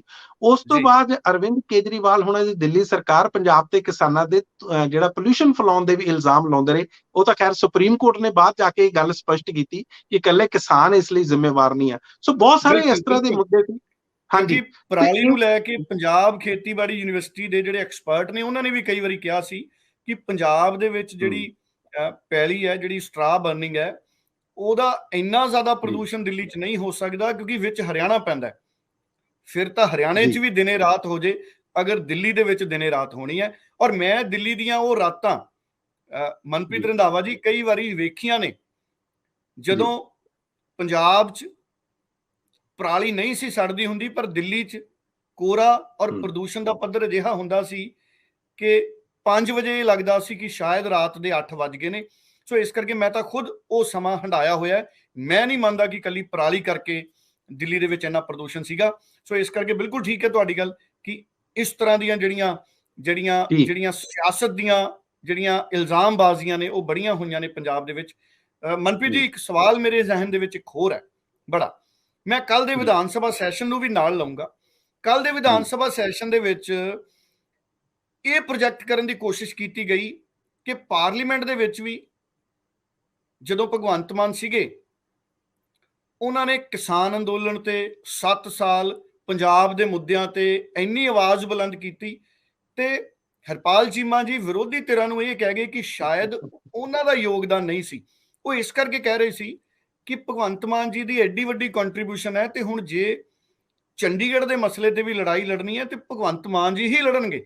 ਤੇ ਵਿਰੋਧੀਆਂ ਨੇ ਬੜਾ ਇਤਰਾਜ਼ ਕੀਤਾ। ਪ੍ਰਤਾਪ ਬਾਜਵਾ ਜੀ ਵੀ ਇਹਦੇ ਤੇ ਕਾਫੀ ਜ਼ਿਆਦਾ ਨਾਖੁਸ਼ ਦਿਖੇ। ਪ੍ਰਤਾਪ ਬਾਜਵਾ ਦਾ ਮੈਂ ਭਾਸ਼ਣ ਸੁਣਿਆ, ਦਿਲ ਨੂੰ ਸਕੂਨ ਦੇਣ ਵਾਲਾ ਭਾਸ਼ਣ ਸੀ ਇੱਕ ਲੀਡਰ ਦੇ ਤੌਰ ਤੇ, ਕਿਉਂਕਿ ਉਹਨਾਂ ਨੇ ਬੜੀ ਸੱਚਾਈ ਦੇ ਨਾਲ ਆਪਣੀ ਗੱਲ ਅੱਗੇ ਰੱਖੀ। ਤੁਸੀਂ ਇਸ ਟੀਕਾ ਟਿੱਪਣੀ ਤੇ ਔਰ ਭਗਵੰਤ ਮਾਨ ਦੀ ਕਾਬਲੀਅਤ ਚੰਡੀਗੜ੍ਹ ਪੰਜਾਬ ਨੂੰ ਦਿਵਾਉਣ ਦੇ ਮੁੱਦੇ ਤੇ ਕਿੰਨੀ ਕੁ ਦੇਖਦੇ ਹੋ? ਦੇਖੋ, ਮੈਨੂੰ ਇੱਕ ਲੱਗਦਾ ਸਭ ਤੋਂ ਪਹਿਲਾਂ ਤਾਂ ਭਗਵੰਤ ਮਾਨ ਹੋਣਾ ਤੇ ਉਹਨੇ ਬਤੌਰ ਮੁੱਖ ਮੰਤਰੀ ਇੱਕ ਗੱਲ ਉਹਨਾਂ ਨੇ ਬੜੀ ਸਪਸ਼ਟ ਕਰਤੀ। ਉਹ ਕਹਿੰਦੇ ਅਸੀਂ ਪੂਰੀ ਪਾਰਦਰਸ਼ਤਾ ਦੇ ਨਾਲ, ਪੂਰੀ ਟਰਾਂਸਪੇਰੈਂਸੀ ਦੇ ਨਾਲ ਇਹ ਮੁੱਦਿਆਂ ਨੂੰ ਲਾਵਾਂਗੇ। ਇਹ ਨਹੀਂ ਹੋਊਗਾ ਕਿ ਸਾਡੇ ਮਨ ਦੇ ਵਿੱਚ ਕੁਛ ਹੋਰ, ਦਿਲ ਦੇ ਵਿੱਚ ਕੁਛ ਹੋਰ, ਤੇ ਸਾਡੀਆਂ ਜਿਹੜੀਆਂ ਟਿੱਪਣੀਆਂ ਨੇ ਜਾਂ ਸਾਡੀਆਂ ਸਟੇਟਮੈਂਟਸ ਨੇ ਜਾਂ ਸਾਡਾ ਜਿਹੜਾ ਸਾਡਾ ਬਾਹਰਲਾ ਰਵੱਈਆ ਉਹ ਵੱਖਰਾ ਹੋਊਗਾ। ਉਹ ਕਹਿੰਦੇ ਇਸ ਤਰ੍ਹਾਂ ਇਸ ਵਾਰੀ ਨਹੀਂ ਹੋਊਗਾ। ਜਿੱਥੋਂ ਤੱਕ ਤੁਸੀਂ ਹਰਪਾਲ ਚੀਮਾ ਹੋਣੇ ਦੀ ਫਾਈਨੈਂਸ ਮਿਨਿਸਟਰ ਨੇ, ਨੰਬਰ 2 ਤੇ ਆਉਂਦੇ ਨੇ। ਜਦੋਂ ਉਹਨਾਂ ਨੇ ਗੱਲ ਕੀਤੀ ਕਿ ਸਾਡੇ ਜਿਹੜੇ 19 ਐਮਪੀਜ਼ ਨੇ, 7 ਸਾਡੇ ਰਾਜ ਸਭਾ ਦੇ ਤੇ ਸਾਡੇ ਜਿਹੜੇ 13 ਹੋਰ ਟੋਟਲ 20 ਹੈ, ਲੇਕਿਨ ਉਹਨਾਂ ਨੇ ਭਗਵੰਤ ਮਾਨ ਨੂੰ ਬਾਹਰ ਛੱਡਤਾ। ਉਹ ਕਹਿੰਦੇ 19 ਦੇ 19 ਉਹਨਾਂ ਨੇ ਤਾਂ ਸ਼ਬਦ ਜਿਹੜਾ ਵਰਤਿਆ ਸੀ, ਉਹ ਕਹਿੰਦੇ ਮੱਖੀਆਂ ਮਾਰਦੇ ਰਹੇ। ਤੇ ਫਿਰ ਪ੍ਰਤਾਪ ਬਾਜਵਾ ਜੀ ਉੱਠੇ, ਉਹ ਕਹਿੰਦੇ ਉਹਨਾਂ ਨੇ ਬਲਕਿ ਅਮਨ ਅਰੋੜਾ ਨੂੰ ਇਹ ਗੱਲ ਕਹੀ। ਕਹਿੰਦੇ ਅਮਨ ਅਰੋੜਾ ਜੀ ਤੁਸੀਂ ਭੁੱਲੋ ਨਾ, ਤੁਹਾਡੇ ਜਿਹੜੇ ਪਿਤਾ ਜੀ ਸੀ ਉਹ ਵੀ ਕਾਂਗਰਸੀ, ਫਿਰ ਕੀ ਗੱਲ ਉਹ ਵੀ ਮੱਖੀਆਂ ਮਾਰਦੇ ਨੇ? ਮੰਤਰੀ ਰਹੇ ਜੀ। ਹਾਂਜੀ। ਔਰ ਤੁਸੀਂ ਇੱਕ ਚੀਜ਼ ਹੋਰ ਦੇਖੋ ਇਹਦੇ ਵਿੱਚ ਡੱਲਾ ਜੀ, ਲੇਕਿਨ ਮੈਨੂੰ ਇੱਕ ਗੱਲ ਆਉਂਦੀ ਹੈ ਕਿ ਜਦੋਂ ਪ੍ਰਤਾਪ ਬਾਜਵਾ ਉਹਨਾਂ ਨੇ ਕਿਹਾ ਕਿ ਅੱਜ ਦਾ ਦਿਨ ਹੈ, ਕਿਉਂਕਿ ਜਿਹੜਾ ਉਹਨਾਂ ਨੇ ਕੱਲ ਦੀ ਗੱਲ ਕੀਤੀ ਹੈ 1 ਅਪ੍ਰੈਲ ਦੀ, ਉਹ ਕਹਿੰਦੇ 1 ਅਪ੍ਰੈਲ ਜਿਹੜਾ ਨਾਨ ਸੀਰੀਅਸ ਡੇ ਹੁੰਦਾ, ਆਪਾਂ ਨੂੰ ਪਤਾ ਹੀ ਹੈ ਬਚਪਨ ਤੋਂ ਕਿ ਅਪ੍ਰੈਲ ਫੂਲ ਦੀ ਗੱਲ ਹੁੰਦੀ ਆ। ਲੇਕਿਨ ਇਸ ਚੀਜ਼ ਤੇ ਉਹਨਾਂ ਦੀ ਬੜੀ ਤਿੱਖੀ ਆਲੋਚਨਾ ਵੀ ਹੋਈ। ਭਗਵੰਤ ਮਾਨ ਉਹਨਾਂ ਨੇ ਕਿਹਾ, ਉਹ ਕਹਿੰਦੇ ਨਾਨ ਸੀਰੀਅਸ ਨਹੀਂ ਆ, ਅਸੀਂ ਇਸ ਮੁੱਦੇ ਨੂੰ ਬੜੇ ਸੀਰੀਅਸਲੀ ਲੈ ਕੇ ਆਏ ਆ। ਦੇਖੋ, ਜਿਹੜਾ ਤੁਹਾਡਾ ਮੂਲ ਸਵਾਲ ਹੈ ਨਾ ਡੱਲਾ ਜੀ, ਕਿ ਕਿੰਨੇ ਕੁ ਸੀਰੀਅਸ ਹੋਣਗੇ, ਮੈਨੂੰ ਲੱਗਦਾ ਤੁਹਾਨੂੰ ਯਾਦ ਹੋਣਾ ਜਦੋਂ ਕਿਸਾਨਾਂ ਦਾ ਅੰਦੋਲਨ ਚੱਲ ਰਿਹਾ ਸੀ, ਬਹੁਤ ਸਾਰੇ ਕਿਸਾਨ ਆਗੂਆਂ ਤੇ ਥੋੜੇ ਜਿਹੇ ਕਿੰਤੂ ਪਰੰਤੂ ਉੱਠਦੇ ਸੀ, ਸ਼ੱਕ ਸ਼ੁਬੇ ਹੁੰਦੇ ਸੀ, ਲੇਕਿਨ ਲੋਕਾਂ ਦਾ ਪ੍ਰੈਸ਼ਰ ਇੰਨਾ ਸੀ ਕਿ ਜੇ ਤੁਸੀਂ ਖੇਤੀ ਕਾਨੂੰਨ ਰੱਦ ਕਰਾ ਕੇ ਬਗੈਰ ਵਾਪਸ ਆਉਨੇ ਹੋ ਤੇ ਜਨਤਾ ਨੇ ਤੁਹਾਨੂੰ ਉਸ ਹਿਸਾਬ ਨਾਲ ਸਵਾਗਤ ਨਹੀਂ ਕਰਨਾ, ਜਨਤਾ ਨੇ ਤੁਹਾਡੀ ਆਲੋਚਨਾ ਕਰਨੀ। ਸੋ ਪ੍ਰੈਸ਼ਰ ਇੰਨਾ ਸੀ ਕਿ ਉਹਨਾਂ ਨੂੰ ਲਗਾਤਾਰ ਉੱਥੇ ਬਣੇ ਰਹਿਣਾ ਪਿਆ। ਹਾਲਾਂਕਿ ਉਸ ਦੌਰਾਨ 700 ਤੋਂ ਵੀ ਵੱਧ, ਆਪਾਂ ਨੂੰ ਸਾਰਿਆਂ ਨੂੰ ਪਤਾ, ਕਿਸਾਨਾਂ ਦੀਆਂ ਮੌਤਾਂ ਵੀ ਹੋਈਆਂ, ਜਿਹਦਾ ਕਿ ਮੁਆਵਜ਼ਾ ਅੱਜ ਤੱਕ ਮੰਗਿਆ ਜਾ ਰਿਹਾ। ਲੇਕਿਨ ਇਸੇ ਤਰ੍ਹਾਂ ਦਾ ਪ੍ਰੈਸ਼ਰ ਹੁਣ ਆਮ ਆਦਮੀ ਪਾਰਟੀ ਤੇ ਆ। ਆਮ ਆਦਮੀ ਪਾਰਟੀ ਨੂੰ, ਜਿਸ ਤਰ੍ਹਾਂ ਅਰਵਿੰਦ ਕੇਜਰੀਵਾਲ ਉਹਨਾਂ ਨੇ ਉਦੋਂ ਸੰਬੋਧਨ ਕਰਦੇ ਹੋਏ ਐਮਐਲਏਜ਼ ਨੂੰ ਕਿਹਾ ਸੀ, ਪਰਫਾਰਮ ਔਰ ਪੈਰਿਸ਼, ਉਹਨਾਂ ਨੂੰ ਪਰਫਾਰਮ ਕਰਨਾ ਹੀ ਪੈਣਾ। ਆਸਾਂ ਉਮੀਦਾਂ ਲੋਕਾਂ ਦੀਆਂ ਇੰਨੀਆਂ, ਚਾਹੇ ਉਹ ਚੰਡੀਗੜ੍ਹ ਦੇ ਮੁੱਦੇ ਤੇ ਹੋ ਸਕਦਾ ਉਹ ਇਸ ਹਿਸਾਬ ਨਾਲ ਨਾ ਵੀ ਸੋਚਦੇ ਹੋਣਗੇ, ਲੇਕਿਨ ਲੋਕਾਂ ਦਾ ਪ੍ਰੈਸ਼ਰ, ਵਿਰੋਧੀ ਧਿਰਾਂ ਦਾ ਜਿਹੜਾ ਪ੍ਰੈਸ਼ਰ ਆ ਉਹ ਬਹੁਤ ਰਹੇਗਾ। ਪਰ ਤੁਸੀਂ ਇੱਕ ਗੱਲ ਦੇਖੋ, ਅੱਜ ਚਾਹੇ ਉਹ ਕਾਂਗਰਸ ਪਾਰਟੀ ਸੀ, ਚਾਹੇ ਉਹ ਸ਼੍ਰੋਮਣੀ ਅਕਾਲੀ ਦਲ ਸੀ, ਹਾਂ ਭਾਰਤੀ ਜਨਤਾ ਪਾਰਟੀ ਦੀ ਆਪਾਂ ਗੱਲ ਅਲੱਗ ਕਰ ਸਕਦੇ ਹਾਂ, ਇਹਨਾਂ ਸਾਰੀਆਂ ਪਾਰਟੀਆਂ ਨੇ ਯੂਨੈਨਿਮਸਲੀ ਜਿਹੜਾ ਆਮ ਆਦਮੀ ਪਾਰਟੀ ਨੂੰ ਸਪੋਰਟ ਕੀਤੀ। ਉਹਨਾਂ ਨੇ ਕਿਹਾ ਤੁਸੀਂ ਪ੍ਰਧਾਨ ਮੰਤਰੀ ਕੋਲੇ ਜਾਣਾ ਚਾਹੁੰਦੇ ਹੋ, ਅਸੀਂ ਤੁਹਾਡੇ ਨਾਲ ਆ। ਤੁਸੀਂ ਰਾਸ਼ਟਰਪਤੀ ਨੂੰ ਮਿਲਣਾ ਚਾਹੁੰਦੇ ਹੋ, ਗ੍ਰਹਿ ਮੰਤਰੀ ਅਮਿਤ ਸ਼ਾਹ ਨੂੰ ਮਿਲਣਾ ਚਾਹੁੰਦੇ ਹੋ, ਸਾਰਿਆਂ ਨੂੰ ਮਿਲੋ। ਔਰ ਜੇ ਸੁਖਪਾਲ ਖਹਿਰਾ ਨੇ ਤਾਂ ਇੱਥੋਂ ਤੱਕ ਕਿਹਾ ਸੀ ਕਿ ਜੇ ਤੁਸੀਂ ਸੁਪਰੀਮ ਕੋਰਟ ਦਾ ਰਾਸਤਾ ਵੀ ਇਖਤਿਆਰ ਕਰੋਗੇ, ਅਸੀਂ ਤੁਹਾਡੇ ਨਾਲ ਬਿਲਕੁਲ ਨਾਲ ਆ। ਤੁਸੀਂ ਪਾਰਲੀਮੈਂਟ ਦੇ ਬਾਹਰ ਧਰਨੇ ਦੇਣੇ ਆ, ਅਸੀਂ ਹਰ ਚੀਜ਼ ਨਾਲ ਤੁਹਾਡੇ ਨਾਲ ਆ, ਪਰ ਇਹਨੂੰ ਚੰਗੀ ਤਰ੍ਹਾਂ ਲੜੋ। ਤੁਸੀਂ ਬੜੀ ਵਧੀਆ ਗੱਲ ਕੀਤੀ ਆ ਕਿ ਜਦੋਂ ਭਗਵੰਤ ਮਾਨ ਹੋਣਾ ਨੂੰ ਜਾ ਕੇ ਪਾਰਲੀਮੈਂਟ ਦੇ ਵਿੱਚ ਜਾਂ ਪ੍ਰਧਾਨ ਮੰਤਰੀ ਹੋਣਾ ਤੋਂ ਸਮੇਂ ਲੈ ਕੇ ਉਹਨਾਂ ਨੂੰ ਮਿਲਣ ਦੀ ਗੱਲ ਸੀ, ਉਹ ਗੁਜਰਾਤ ਚਲੇ ਜਾਂਦੇ ਆ। ਖੈਰ, ਗੁਜਰਾਤ ਤੋਂ ਜਾ ਸਕਦੇ ਆ ਕਿ ਇਸ ਦੌਰਾਨ ਇਸ ਮੁੱਦੇ ਨੂੰ, ਕਿਉਂਕਿ ਆਪਾਂ ਨੂੰ ਇੱਕ ਚੀਜ਼ ਡੱਲਾ ਜੀ ਬਿਲਕੁਲ ਚੰਗੀ ਤਰ੍ਹਾਂ ਪਤਾ ਕਿ ਜਿਹੜੇ ਰੈਜ਼ੋਲੂਸ਼ਨਸ ਹੁੰਦੇ ਆ, ਇਹਨਾਂ ਦਾ ਅਲਟੀਮੇਟਲੀ ਬਹੁਤ ਜ਼ਿਆਦਾ, ਇਹ ਪੋਲੀਟੀਕਲੀ ਤਾਂ ਬਹੁਤ ਵਧੀਆ ਹੋ ਸਕਦੇ ਆ, ਲੇਕਿਨ ਟੈਕਨੀਕਲੀ ਜਾਂ ਕਾਨੂੰਨੀ ਤੌਰ ਤੇ ਇਹਦਾ ਕੋਈ ਬਹੁਤ ਜ਼ਿਆਦਾ ਅਸਰ ਵੇਖਿਆ ਨਹੀਂ ਜਾਂਦਾ। ਆਮ ਤੌਰ ਤੇ ਕੇਂਦਰ ਦੀ ਸਰਕਾਰ। ਪਰ ਮੇਰਾ ਇਹ ਮੰਨਣਾ ਹੈ ਕਿ ਵਿਧਾਨ ਸਭਾ ਦੇ ਜਿਹੜੇ ਰੈਜ਼ੋਲੂਸ਼ਨ ਨੇ ਉਹਨਾਂ ਦਾ ਅਸਰ ਹੋਣਾ ਚਾਹੀਦਾ ਹੈ। ਕਿਸੇ ਵਿਧਾਨ ਸਭਾ ਦੇ ਵਿੱਚ ਅਗਰ ਕੋਈ ਰੈਜ਼ੋਲੂਸ਼ਨ ਆਉਂਦਾ ਹੈ ਤਾਂ ਇਹ ਮੰਨਿਆ ਜਾਣਾ ਚਾਹੀਦਾ ਹੈ ਕਿ ਉਸ ਸੂਬੇ ਦੇ ਲੋਕਾਂ ਦੀ ਸੋਚ ਮੁਤਾਬਕ ਵਿਧਾਨ ਸਭਾ ਉਹ ਰੈਜ਼ੋਲੂਸ਼ਨ ਲੈ ਕੇ ਆਈ ਹੈ। ਔਰ ਮੈਂ ਇੱਕ ਤਕਨੀਕੀ ਜੀ ਗੱਲ ਕਰਨੀ ਚਾਹੂੰਗਾ, ਚੰਡੀਗੜ੍ਹ ਕੀ ਕਦੀ ਪੰਜਾਬ ਨੂੰ ਮਿਲ ਸਕਦਾ ਹੈ? ਜੇ ਪੰਜਾਬ ਕਾਨੂੰਨੀ ਲੜਾਈ ਵੀ ਵਿੱਢੇ ਜਾਂ ਪੰਜਾਬ ਸਿਆਸੀ ਲੜਾਈ ਦੀ ਵੀ ਅਗਵਾਈ ਕਰੇ, ਜਿਵੇਂ ਭਗਵੰਤ ਮਾਨ ਜੀ ਕਹਿ ਰਹੇ ਨੇ, ਤਾਂ ਕੀ ਚੰਡੀਗੜ੍ਹ ਵਾਸੀਆਂ ਦੀ ਰਾਏ ਅੱਜ ਜ਼ਰੂਰੀ ਨਹੀਂ ਹੋਏਗੀ? ਕੀ ਅੱਜ ਚੰਡੀਗੜ੍ਹ ਦੇ ਵਸਿੰਦੇ ਇਸ ਗੱਲ ਲਈ ਤਿਆਰ ਹੋਣਗੇ ਵੀ ਅਸੀਂ ਪੰਜਾਬ ਨਾਲ ਜਾਣ ਨੂੰ ਤਿਆਰ ਹਾਂ? ਸਵਾਲ ਤਾਂ ਇਹ ਵੀ ਬਹੁਤ ਵੱਡਾ ਹੈ। ਅੱਜ ਉਹ ਵੇਲੇ ਨਹੀਂ ਰਹੇ ਕਿ ਤੁਸੀਂ ਜ਼ਬਰਦਸਤੀ ਕਿਸੇ ਦੇ ਉੱਤੇ ਮੰਗ ਥੋਪੋ, ਕਿਉਂਕਿ ਜਿਹੜੇ ਮੁਲਾਜ਼ਮਾਂ ਦੀ ਗੱਲ ਆਈ ਹੈ, ਜਿਹੜੇ ਕੇਂਦਰ ਦੀਆਂ ਨਿਯਮਾਂ ਨੂੰ ਪ੍ਰਵਾਨ ਕਰ ਗਏ ਚੰਡੀਗੜ੍ਹ ਦੇ ਮੁਲਾਜ਼ਮ, ਉਹਦੇ ਪਿੱਛੇ ਵੀ ਗੱਲ ਇਹ ਆਈ ਹੈ ਕਿ ਪੰਜਾਬ ਵਿੱਤੀ ਤੌਰ ਤੇ ਪਿੱਛੇ ਬਹੁਤ ਹੈ। ਪੰਜਾਬ ਮੁਲਾਜ਼ਮਾਂ ਨੂੰ ਉਸ ਤਰੀਕੇ ਨਾਲ ਸੰਤੁਸ਼ਟ ਨਹੀਂ ਕਰ ਸਕਿਆ, ਭਾਵੇਂ ਪੇ ਕਮਿਸ਼ਨ ਲਾਗੂ ਕਰਨ ਦੀ ਗੱਲ ਹੋਵੇ, ਭਾਵੇਂ ਮੁਲਾਜ਼ਮਾਂ ਦੀਆਂ ਛੁੱਟੀਆਂ ਭੱਤਿਆਂ ਦੀ ਗੱਲ ਹੋਵੇ।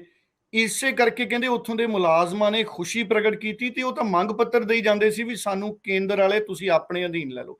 ਇਹ ਸਥਿਤੀਆਂ ਕੀ ਅੜਿੱਕਾਂ ਨਹੀਂ ਬਣਨਗੀਆਂ ਜੇ ਨਵੀਂ ਲੜਾਈ ਭਗਵੰਤ ਮਾਨ ਨੇ ਸ਼ੁਰੂ ਵੀ ਕਰਨੀ ਹੋਵੇ ਤਾਂ? ਦੇਖੋ ਡੱਲਾ ਜੀ, ਇਹ ਤੇ ਕਈ ਪਹਿਲੂ ਨੇ। ਦੇਖੋ, ਮੁਲਾਜ਼ਮ ਜਿਹੜਾ ਵਰਗ ਆ ਉਹ ਜ਼ਰੂਰ ਖੁਸ਼ ਹੋ ਸਕਦਾ। ਉਹਨਾਂ ਦੀਆਂ ਸੈਲਰੀਜ਼, ਉਹਨਾਂ ਦੇ ਅਲਾਉਂਸੇਸ, ਉਹਨਾਂ ਦੇ ਪੱਤੇ ਕੇਂਦਰ ਸਰਵਿਸ ਜਿਹੜੇ ਸਰਵਿਸ ਰੂਲਸ ਨੇ ਉਹਨਾਂ ਦੇ ਮੁਤਾਬਕ ਜਿਹੜੇ ਆ ਉਹ ਵੱਧ ਹੋ ਸਕਦੇ ਨੇ। ਲੇਕਿਨ ਇਹੀ ਕਾਰਨ ਤੁਸੀਂ ਦੂਸਰਾ ਪਹਿਲੂ ਦੇਖੋ, ਬਹੁਤ ਸਾਰੇ ਇਸ ਟਾਈਮ ਜਿਹੜੇ ਮੁਲਾਜ਼ਮ ਨੇ ਜਿਹੜੇ ਕੇਂਦਰ ਦੇ ਅਧੀਨ ਸਰਵਿਸ ਰੂਲਸ ਦੇ ਕੰਮ ਕਰਨਗੇ। ਪਿਛਲੇ ਦਿਨਾਂ ਦੇ ਵਿੱਚ ਤੁਹਾਨੂੰ ਪਤਾ ਕਿ ਭਗਵੰਤ ਮਾਨ ਹੋਣਾ ਨੇ 35,000 ਮੁਲਾਜ਼ਮਾਂ ਨੂੰ ਪੱਕੇ ਹੋਣ ਦੀ ਗੱਲ ਕੀਤੀ ਆ, ਔਰ ਇਹਨਾਂ ਚੋਂ ਬਹੁਤ ਸਾਰੇ ਮੁਲਾਜ਼ਮ ਚੰਡੀਗੜ੍ਹ ਦੇ ਵਿੱਚ, ਯੂਪੀ ਦੇ ਵਿੱਚ ਕੰਮ ਵੀ ਕਰ ਰਹੇ ਨੇ। ਕਿ ਉਹ ਪੱਕੇ ਹੋ ਪਾਉਣਗੇ? ਇਸ ਤਰ੍ਹਾਂ ਦਾ ਇਸ਼ੂ ਆ। ਅੱਜ ਭਗਵੰਤ ਮਾਨ ਹੋਣਾ ਨੇ ਇਹ ਗੱਲ ਵਿਧਾਨ ਸਭਾ ਦੇ ਵਿੱਚ ਕਹੀ ਵੀ ਆ। ਲੇਕਿਨ ਦੂਸਰੇ ਪਾਸੇ ਇਕੱਲੇ ਜਿਹੜਾ ਚੰਡੀਗੜ੍ਹ ਆ ਉਹ ਮੁਲਾਜ਼ਮਾਂ ਤੱਕ ਹੀ ਸੀਮਿਤ ਨਹੀਂ ਆ। ਬਹੁਤ ਸਾਰੇ ਹੋਰ ਲੋਕ ਲੈਂਦੇ ਨੇ, ਬਹੁਤ ਸਾਰੇ ਹੋਰ ਲੋਕਾਂ ਦੀਆਂ ਇੱਛਾਵਾਂ ਜਾਂ ਉਹਨਾਂ ਦੀ ਉਮੀਦਾਂ ਹੋ ਸਕਦੀਆਂ ਨੇ। ਦੇਖੋ, ਜਦੋਂ ਚੰਡੀਗੜ੍ਹ ਬਣਿਆ ਸੀ, ਇਹ ਚਾਹੇ ਪੋਲੀਟੀਕਲ ਰੀਜ਼ਨਸ ਕਰਕੇ, ਸਿਆਸਤ ਕਰਕੇ ਪੰਜਾਬ ਨੂੰ ਨਹੀਂ ਮਿਲਿਆ, ਪਰ ਜਿਹੜਾ ਤੁਹਾਡਾ ਫਿਰ ਉਹੀ ਬੇਸਿਕ ਸਵਾਲ ਆ, ਕੀ ਮਿਲ ਸਕਦਾ? ਮੈਨੂੰ ਲੱਗਦਾ ਜੇ ਸਿੰਸੈਰਿਟੀ ਨਾਲ ਸਾਰੇ ਪਾਰਟੀਆਂ ਇਕੱਠੇ ਹੋ ਕੇ ਜੇ ਇਕੱਠੇ ਹੋ ਕੇ ਕੋਸ਼ਿਸ਼ ਕਰਨ ਤਾਂ ਮੈਨੂੰ ਲੱਗਦਾ ਨਹੀਂ ਕਿ ਕੇਂਦਰ ਬਹੁਤ ਦੇਰ ਤੱਕ ਇਸ ਚੀਜ਼ ਨੂੰ ਅੱਖੋਂ ਓਹਲੇ ਕਰ ਸਕੇਗਾ ਜਾਂ ਨਜ਼ਰ ਅੰਦਾਜ਼ ਕਰ ਸਕੇਗਾ। ਆਖਿਰਕਾਰ ਕਿਸੇ ਵੀ ਸਟੇਟ ਨੂੰ ਆਪਣੀ ਰਾਜਧਾਨੀ ਕਿਸੇ ਵੀ ਸਟੇਟ ਨੂੰ ਆਪਣੀ ਰਾਜਧਾਨੀ, ਕਿਸੇ ਵੀ ਸਟੇਟ ਨੂੰ ਆਪਣਾ ਹਾਈ ਕੋਰਟ, ਕਿਸੇ ਵੀ ਸਟੇਟ ਨੂੰ ਆਪਣੇ ਜਿਹੜੇ ਇਲਾਕੇ ਆ, ਜਿਸ ਤਰ੍ਹਾਂ ਪੰਜਾਬੀ ਬੋਲਦੇ ਇਲਾਕੇ ਆ, ਉਹ ਆਪਣੇ ਲੈਣ ਦਾ ਪੂਰਾ ਹੱਕ ਆ। ਔਰ ਖਾਸ ਤੌਰ ਤੇ ਜਿਸ ਤਰ੍ਹਾਂ ਤੁਸੀਂ ਮੁੱਢਲੀ ਗੱਲ ਕਹੀ ਸੀ, ਚੰਡੀਗੜ੍ਹ ਤਾਂ ਬਣਿਆ ਹੀ ਪੰਜਾਬ ਦੇ ਲਈ ਸੀ, ਬਣਿਆ ਪੰਜਾਬ ਦੀ ਸੀ। ਪਰ ਕਈ ਵਾਰੀ ਕਹਿੰਦੇ ਨੇ ਕਿ ਬਣਾਉਣ ਵਾਲਾ ਜਿਹੜਾ ਵਿਅਕਤੀ ਹੁੰਦਾ ਹੈ ਉਹ ਐਡੀ ਸੋਹਣੀ ਚੀਜ਼ ਬਣਾ ਲੈਂਦਾ ਹੈ ਕਿ ਉਹਦਾ ਫਿਰ ਜੀ ਨਹੀਂ ਕਰਦਾ ਉਹ ਚੀਜ਼ ਅੱਗੇ ਦੇਣ ਨੂੰ।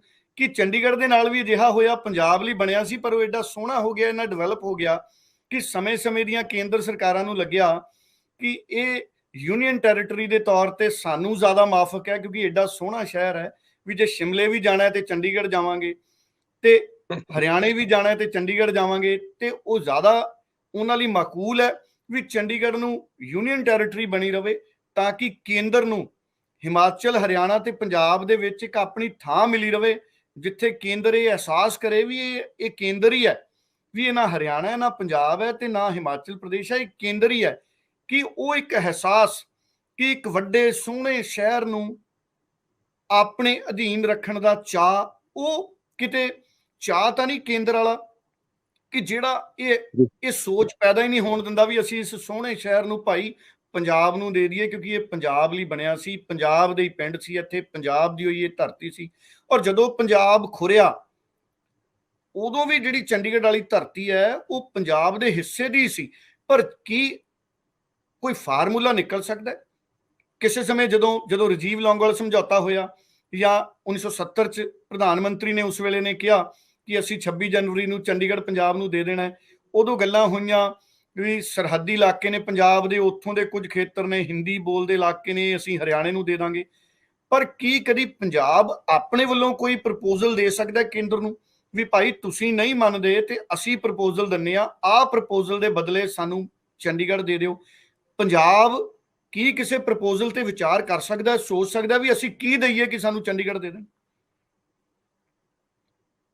ਜੀ ਡੱਲਾ ਜੀ, ਫੇਰ ਇਹ ਤੁਹਾਡਾ ਜਿਹੜਾ ਸਵਾਲ ਆ ਬੜਾ ਹੀ ਮਹੱਤਵਪੂਰਨ ਆ। ਦੇਖੋ, ਇੱਕ ਚੀਜ਼ ਆਪਾਂ ਥੋੜੀ ਸਮਝਣੀ ਪੈਣੀ ਆ, ਕੇਂਦਰ ਦੀ ਆਪਣੀ ਕੋਈ ਵੀ ਜਿਹੜੀ ਟੈਰੀਟਰੀ ਨਹੀਂ ਹੁੰਦੀ। ਕੇਂਦਰ ਦਾ ਜਿਹੜਾ ਉਹ ਰੂਲ ਹੁੰਦਾ ਉਹ ਸੂਬਿਆਂ ਤੇ ਹੁੰਦਾ, ਤੇ ਜੇ ਟੈਰੀਟਰੀ ਤੁਸੀਂ ਮੰਨੋ ਯੂਟੀਜ਼ ਦੀ ਹੋ ਸਕਦੀ ਹੈ, ਜਿਹੜੀਆਂ ਯੂਨੀਅਨ ਟੈਰੀਟਰੀਜ਼ ਆ ਉੱਥੇ ਰੂਲ ਕਰਦੇ ਆ। ਲੇਕਿਨ ਚਾਹੇ ਪੰਜਾਬ ਹੋਵੇ, ਚਾਹੇ ਸਾਊਥ ਦੀਆਂ ਸਟੇਟਸ ਹੋਣ ਤੇ ਚਾਹੇ ਨਾਰਥ ਈਸਟ ਦੀਆਂ ਹੋਣ, ਉਹ ਕੇਂਦਰ ਦੇ ਅਧੀਨ ਆਉਂਦੀਆਂ। ਔਰ ਕਿਸੇ ਵੀ ਸੂਬੇ ਦੇ ਵਿੱਚ ਕੋਈ ਜੇ ਰਾਜਧਾਨੀ ਜਾਂਦੀ ਹੈ ਤੇ ਆਖਰਕਾਰ ਕੇਂਦਰ ਹੀ ਆ ਉੱਥੇ, ਉਹ ਸਾਡਾ ਮੁਲਕ ਹੀ ਆ, ਕੋਈ ਦੂਸਰਾ ਮੁਲਕ ਨਹੀਂ ਹੈ। ਤੇ ਜੇ ਕੋਈ ਚੀਜ਼ ਬਣਦੀ ਆ, ਔਰ ਦੂਸਰੀ ਗੱਲ ਇਹਦੇ ਵਿੱਚ ਡੱਲਾ ਜੀ ਇਹ ਯਾਦ ਰੱਖਣ ਦੀ ਗੱਲ ਆ ਕਿ ਠੀਕ ਹੈ, ਤੁਹਾਡੀ ਗੱਲ ਬਿਲਕੁਲ ਠੀਕ ਹੈ ਕਿ ਚੰਡੀਗੜ੍ਹ ਇੱਕ ਬਹੁਤ ਖੂਬਸੂਰਤ ਜਿਹੜਾ ਸ਼ਹਿਰ ਆ, ਉਹਦੇ ਵਿੱਚ ਲੋਕ ਰਹਿਣਾ ਪਸੰਦ ਕਰਦੇ ਨੇ। ਪਰ ਗੱਲ ਇਹੀ ਆ ਕਿ ਚਾਹੇ ਉਹ ਖੂਬਸੂਰਤ ਆ, ਚਾਹੇ ਕੋਈ ਇੰਨਾ ਜਿਹੜੀ ਹੋਰ ਵੀ ਰਾਜਧਾਨੀਆਂ ਸੂਬਿਆਂ ਦੀਆਂ ਹੋ ਸਕਦਾ ਉਹ ਇੰਨੀਆਂ ਖੂਬਸੂਰਤ ਨਾ ਹੋਣ, ਲੇਕਿਨ ਉਹਨਾਂ ਦਾ ਜਿਹੜਾ ਹੱਕ ਆ, ਬੁਨਿਆਦੀ ਹੱਕ ਆ। ਔਰ ਦੂਸਰੀ ਜਿਹੜੀ ਤੁਸੀਂ ਗੱਲ ਕਹੀ ਆ ਕਿ ਕੀ ਕੋਈ ਨਵਾਂ ਫਾਰਮੂਲਾ, ਮੈਨੂੰ ਲੱਗਦਾ ਕੋਈ ਵੀ ਨਵਾਂ ਫਾਰਮੂਲਾ ਇਸ ਤੋਂ ਇਲਾਵਾ ਇੱਕ ਤਰ੍ਹਾਂ ਦਾ ਸਮਝੌਤਾ ਹੋਏਗਾ, ਇੱਕ ਤਰ੍ਹਾਂ ਦਾ ਕੰਪਰੋਮਾਈਜ਼ ਹੋਏਗਾ। ਜੇ ਤੁਸੀਂ ਚੰਗੀ ਤਰ੍ਹਾਂ ਸ਼ਿੱਦਤ ਨਾਲ ਇਸ ਮੁੱਦੇ ਨੂੰ ਹੁਣ ਨਹੀਂ ਲੜੋਗੇ, ਉਹ ਜਿਵੇਂ ਕਹਿੰਦੇ ਆ ਨਾਓ ਔਰ ਨੈਵਰ, ਇਹ ਬੜਾ ਇੱਕ ਇਸ ਤਰ੍ਹਾਂ ਦਾ ਮੁੱਦਾ ਆ ਗਿਆ। ਹੁਣ ਉਹ ਸਮਾਂ ਆ ਗਿਆ, ਉਸ ਜਿਹੜੇ ਆ ਮਰਹਲੇ ਤੇ ਸਾਰੇ ਪਹੁੰਚ ਚੁੱਕੇ ਨੇ ਕਿ ਜਿੱਥੇ ਇਸ ਤੋਂ ਪਿੱਛੇ ਮੁੜਨਾ, ਜੇ ਪਿੱਛੇ ਮੁੜਨਗੇ, ਹੁਣ ਤੁਸੀਂ ਦੇਖੋ ਹਰਿਆਣੇ ਨੇ, ਡੱਲਾ ਜੀ ਤੁਹਾਨੂੰ ਜ਼ਰੂਰ ਪਤਾ ਹੋਣਾ, ਹਰਿਆਣੇ ਨੇ ਜੀ ਆਪਣੇ ਬਹੁਤ ਸਾਰੇ ਜਿਹੜੇ ਦਫ਼ਤਰ ਨੇ, ਜਿਹੜੇ ਸਟੇਟ ਹੈੱਡਕੁਆਟਰਸ, ਉਹ ਪੰਚਕੂਲਾ ਦੇ ਵਿੱਚ ਬਣਾ ਲਏ ਨੇ, ਜੀ ਤਾਂ ਕਿ ਉਹਨਾਂ ਨੂੰ ਕੱਲ ਨੂੰ ਜੇ ਕੋਈ ਇਸ ਤਰ੍ਹਾਂ ਦਾ ਮੁੱਦਾ ਆਉਂਦਾ ਤੇ ਕਮ ਸੇ ਕਮ ਜਿਹੜੇ ਉਹਨਾਂ ਦੇ ਜਿਹੜੇ ਹੈੱਡ ਆਫਿਸਿਸ ਨੇ ਸਟੇਟ ਦੇ, ਉਹ ਉੱਥੇ ਉਹਨਾਂ ਦੀ ਰਾਜਧਾਨੀ ਜਾਂ ਉਹਨਾਂ ਦੇ ਆਪਣੀ ਸਟੇਟ ਦੇ ਵਿੱਚ ਰਹਿਣ। ਇਹ ਨਹੀਂ ਆ, ਹਾਲਾਂਕਿ ਉਹਨਾਂ ਦਾ ਕਲੇਮ ਆ, ਪਰ ਜੋ ਕਲੇਮ ਪੰਜਾਬ ਨੇ ਕੀਤਾ, ਚੰਡੀਗੜ੍ਹ ਤੇ ਹਰਿਆਣੇ ਦਾ ਕਲੇਮ ਉਹਨਾਂ ਭਾਰੀ ਕਦੇ ਵੀ ਨਹੀਂ ਰਿਹਾ। ਪਾਣੀਆਂ ਦੇ ਜੀ ਮੁੱਦੇ ਤੇ ਜ਼ਰੂਰ ਰਿਹਾ, ਲੇਕਿਨ ਇਸ ਤੇ ਨਹੀਂ ਰਿਹਾ। ਸੋ ਇਸ ਕਰਕੇ ਮੈਨੂੰ ਲੱਗਦਾ ਹੁਣ ਉਹ ਮੌਕਾ ਆ ਗਿਆ ਜਦੋਂ ਸਾਰਿਆਂ ਨੂੰ ਇਕੱਠੇ ਹੋ ਕੇ ਲੜਨ ਦੀ ਲੋੜ ਆ।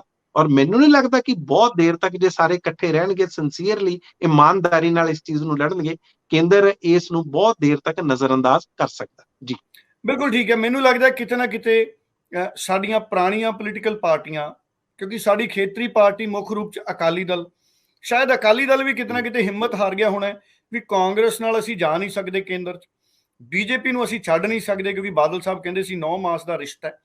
ਕਿਤੇ ਅਕਾਲੀ ਦਲ ਵੀ ਇਹ ਮਹਿਸੂਸ ਕਰ ਗਿਆ ਸੀ, ਤਾਂ ਹੀ ਗੱਲ ਤੋਰੀ ਅਕਾਲੀ ਦਲ ਨੇ ਵੀ ਅਸੀਂ ਨਿਊ ਚੰਡੀਗੜ੍ਹ ਬਣਾ ਲਈਏ, ਆਪਣੀ ਰਾਜਧਾਨੀ ਵੱਖਰੀ ਬਣਾ ਲਈਏ, ਜਿਵੇਂ ਪੰਚਕੂਲੇ ਵਾਲੇ ਪਾਸੇ ਬਿਲਡਿੰਗਾਂ ਉਸਾਰਨ ਲੱਗ ਗਿਆ ਹਰਿਆਣਾ।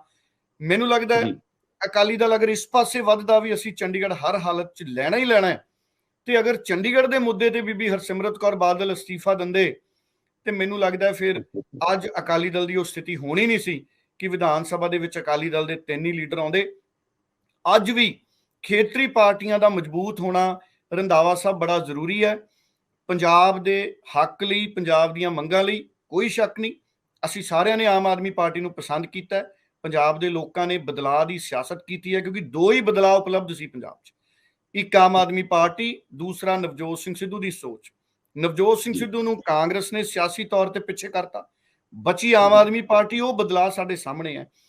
ਪਰ ਕੀ ਆਮ ਆਦਮੀ ਪਾਰਟੀ ਖੇਤਰੀ ਪਾਰਟੀ ਦੇ ਤੌਰ ਤੇ ਅੱਗੇ ਵੱਧ ਸਕੇਗੀ? ਕਿਉਂਕਿ ਜਦੋਂ ਰਾਜ ਸਭਾ ਦੀ ਗੱਲ ਆਈ, ਰਾਜ ਸਭਾ ਦੇ ਵਿੱਚ ਜਿਹੜੇ ਸਾਡੇ ਕੌਂਸਲ ਨੇ, ਸਾਡੇ ਉੱਥੇ ਰਾਜ ਸਭਾ ਦੇ ਮੈਂਬਰ, ਉਹ ਪੰਜਾਬ ਦੀ ਵਿਧਾਨ ਸਭਾ ਦੇ, ਉਹ ਵਕੀਲ ਨੇ ਪੰਜਾਬ ਦੀ ਵਿਧਾਨ ਸਭਾ ਦੇ। ਪਰ ਕੀ ਆਮ ਆਦਮੀ ਪਾਰਟੀ ਦੇ ਉਹ ਰਾਜ ਸਭਾ ਮੈਂਬਰ ਖੇਤਰੀ ਸੋਚ ਦੇ ਨਾਲ ਰਾਜ ਸਭਾ 'ਚ ਬੈਠਣਗੇ, ਜਿਹੜਾ ਕਿ ਜਿਹੜੀ ਉਹਨਾਂ ਦੀ ਜ਼ਿੰਮੇਵਾਰੀ ਹੈ? ਪਰ ਹਜੇ ਤੱਕ ਉਹ ਜ਼ਿੰਮੇਵਾਰੀ ਨਿਭਾਉਂਦੇ ਦਿਖੇ ਨਹੀਂ। ਜਾਂ ਉਹ ਇੱਕ ਕੌਮੀ ਪਾਰਟੀ ਦੀ ਹੈਸੀਅਤ ਨਾਲ ਬੈਠਣਗੇ, ਜਿਵੇਂ ਕੱਲ ਅਸੀਂ ਰਾਤ ਦੇਖਿਆ ਕਿ ਵਿਧਾਨ ਸਭਾ 'ਚ ਮਤਾ ਪਾਸ ਹੋਇਆ ਤੇ ਭਗਵੰਤ ਮਾਨ ਜੀ ਅੱਜ ਗੁਜਰਾਤ ਦੇ ਵਿੱਚ ਨੇ, ਉਹਨਾਂ ਨੂੰ ਸ਼ੁਭ ਕਾਮਨਾਵਾਂ ਨੇ। ਤਿਰੰਗਾ ਯਾਤਰਾ ਅਸੀਂ ਸਨਮਾਨ ਕਰਦੇ ਹਾਂ, ਰੱਜ ਕੇ ਕੱਢਣ ਗੁਜਰਾਤ ਦੇ ਵਿੱਚ ਵੀ। ਪਰ ਗੱਲ ਉਹੀ ਹੈ ਕਿ ਅੱਜ ਵੀ ਪੰਜਾਬ ਨੂੰ ਖੇਤਰੀ ਪਾਰਟੀ ਤੋਂ ਜ਼ਿਆਦਾ ਉਮੀਦਾਂ ਹੋਣਗੀਆਂ, ਜਾਂ ਅਸੀਂ ਆਮ ਆਦਮੀ ਪਾਰਟੀ ਵਰਗੀ ਕੌਮੀ ਪਾਰਟੀ ਤੋਂ ਵੀ ਉਮੀਦਾਂ ਰੱਖ ਸਕਦੇ ਹਾਂ ਕਿ ਇਹ ਸਾਡੇ ਖੇਤਰੀ ਮੁੱਦਿਆਂ ਨੂੰ ਬਿਨਾਂ ਸਮਝੌਤਾ ਕੀਤੇ ਲੜਨਗੇ? ਡੱਲਾ ਜੀ ਦੇਖੋ, 2 ਸਵਾਲ ਲਈ, ਇੱਕ ਤਾਂ ਸ਼੍ਰੋਮਣੀ ਅਕਾਲੀ ਦਲ ਦਾ ਤੇ ਇੱਕ ਜਿਹੜੇ ਰਾਜ ਸਭਾ ਦੇ ਜਿਹੜੇ ਮੈਂਬਰ ਨੋਮੀਨੇਟ ਹੋ ਕੇ ਖੇਤਰੀ ਗਏ ਪਾਰਟੀ ਤੋਂ ਮੇਰਾ ਭਾਵ, ਖੇਤਰੀ ਪਾਰਟੀ ਤੋਂ ਮੇਰਾ ਭਾਵ ਸਿਰਫ ਅਕਾਲੀ ਦਲ ਨਹੀਂ, ਹੋਰ ਵੀ ਸਾਡੀਆਂ ਖੇਤਰੀ ਪਾਰਟੀਆਂ, ਜਿਵੇਂ ਪਹਿਲਾਂ ਪੀਡੀਏ ਬਣਿਆ ਸੀ ਜਾਂ ਲੋਕ ਇਨਸਾਫ ਪਾਰਟੀ ਹੈ, ਕੋਈ ਵੀ ਖੇਤਰੀ ਪਾਰਟੀ ਹੋਵੇ। ਜੀ ਜੀ ਜੀ ਦੇਖੋ, ਸਭ ਤੋਂ ਪਹਿਲਾਂ ਤਾਂ ਰਾਜ ਸਭਾ ਦੇ ਜਿਹੜੇ ਮੈਂਬਰਸ ਜਿਹੜੇ ਬਣਾਏ ਗਏ ਨੇ, ਜਿਨ੍ਹਾਂ ਦੀ ਨੋਮੀਨੇਸ਼ਨ ਹੋਈ ਆ, ਚਾਹੇ ਉਹ ਰਾਘਵ ਚੱਡਾ ਹੋਵੇ, ਸੰਦੀਪ ਪਾਠਕ ਹੋਣ, ਹਰਭਜਨ ਸਿੰਘ ਕ੍ਰਿਕਟਰ ਹੋਣ, ਜਾਂ ਅਸ਼ੋਕ ਮਿੱਤਲ ਹੋਣ, ਜਾਂ ਜਿਹੜੇ ਸੰਜੀਵ ਅਰੋੜਾ ਹੋਣ, ਇਹਨਾਂ ਤੇ ਸਵਾਲ ਇਸ ਕਰਕੇ ਉੱਠੇ ਸੀ, ਤੁਹਾਨੂੰ ਯਾਦ ਹੋਣਾ ਡੱਲਾ ਜੀ, ਕਿ ਕੀ ਇਹ ਜਿਹੜੇ ਪੰਜਾਬ ਦੇ ਮਸਲੇ, ਹੁਣ ਤੁਸੀਂ ਦੇਖੋ ਜਦੋਂ ਸਰਵਿਸ ਰੂਲਸ ਦੀ ਗੱਲ ਆਈ, ਉਸੇ ਦਿਨ ਅਸੀਂ ਰਾਘਵ ਚੱਡਾ ਨੂੰ ਇੱਕ ਫੈਸ਼ਨ ਸ਼ੋਅ ਦੇ ਵਿੱਚ ਉੱਥੇ ਰੈਂਪ ਵਾਕ ਕਰਦੇ ਦੇਖਦੇ ਹਾਂ। ਦੇਖੋ, ਹੋ ਸਕਦਾ ਉਹ ਸਮਾਂ ਕਿਹੜਾ ਸੀ, ਪਰ ਨਾਲ ਦੀ ਨਾਲ ਇਸ ਦਾ ਜਿਹੜਾ ਅਸਰ ਆ, ਇਹਦੀ ਜਿਹੜੀ ਪਰਸੈਪਸ਼ਨ ਲੋਕਾਂ ਦੇ ਵਿੱਚ ਬਣਦੀ ਆ, ਉਹ ਇਹ ਬਣਦੀ ਆ ਕਿ ਅਸੀਂ ਤਾਂ ਤੁਹਾਨੂੰ ਰਾਜ ਸਭਾ ਦੇ ਵਿੱਚ ਭੇਜਿਆ ਸੀ, ਤੁਸੀਂ ਜਾ ਕੇ ਮੁੱਦੇ ਚੁੱਕੋ, ਔਰ ਤੁਸੀਂ ਜਾ ਕੇ ਉੱਥੇ ਰੈਂਪ ਵਾਕ ਕਰਦੇ ਹੋ। ਇਹ ਚੀਜ਼ਾਂ ਲੋਕਾਂ ਦੇ ਜ਼ਿਹਨ ਦੇ ਵਿੱਚ, ਲੋਕਾਂ ਦੀ ਮਾਨਸਿਕਤਾ ਦੇ ਵਿੱਚ ਕਿਤੇ ਨਾ ਕਿਤੇ ਜ਼ਰੂਰ ਜਾਂਦੀਆਂ। ਪਰ ਮੈਂ ਇੱਥੇ ਆਮ ਆਦਮੀ ਪਾਰਟੀ ਨੂੰ ਬਰੀ ਕਰੂੰ, ਕਿਉਂਕਿ ਮੈਨੂੰ ਲੱਗਦਾ ਫੈਸ਼ਨ ਸ਼ੋਅ ਪਹਿਲਾਂ ਤੈਅ ਹੋ ਗਿਆ ਹੋਣਾ।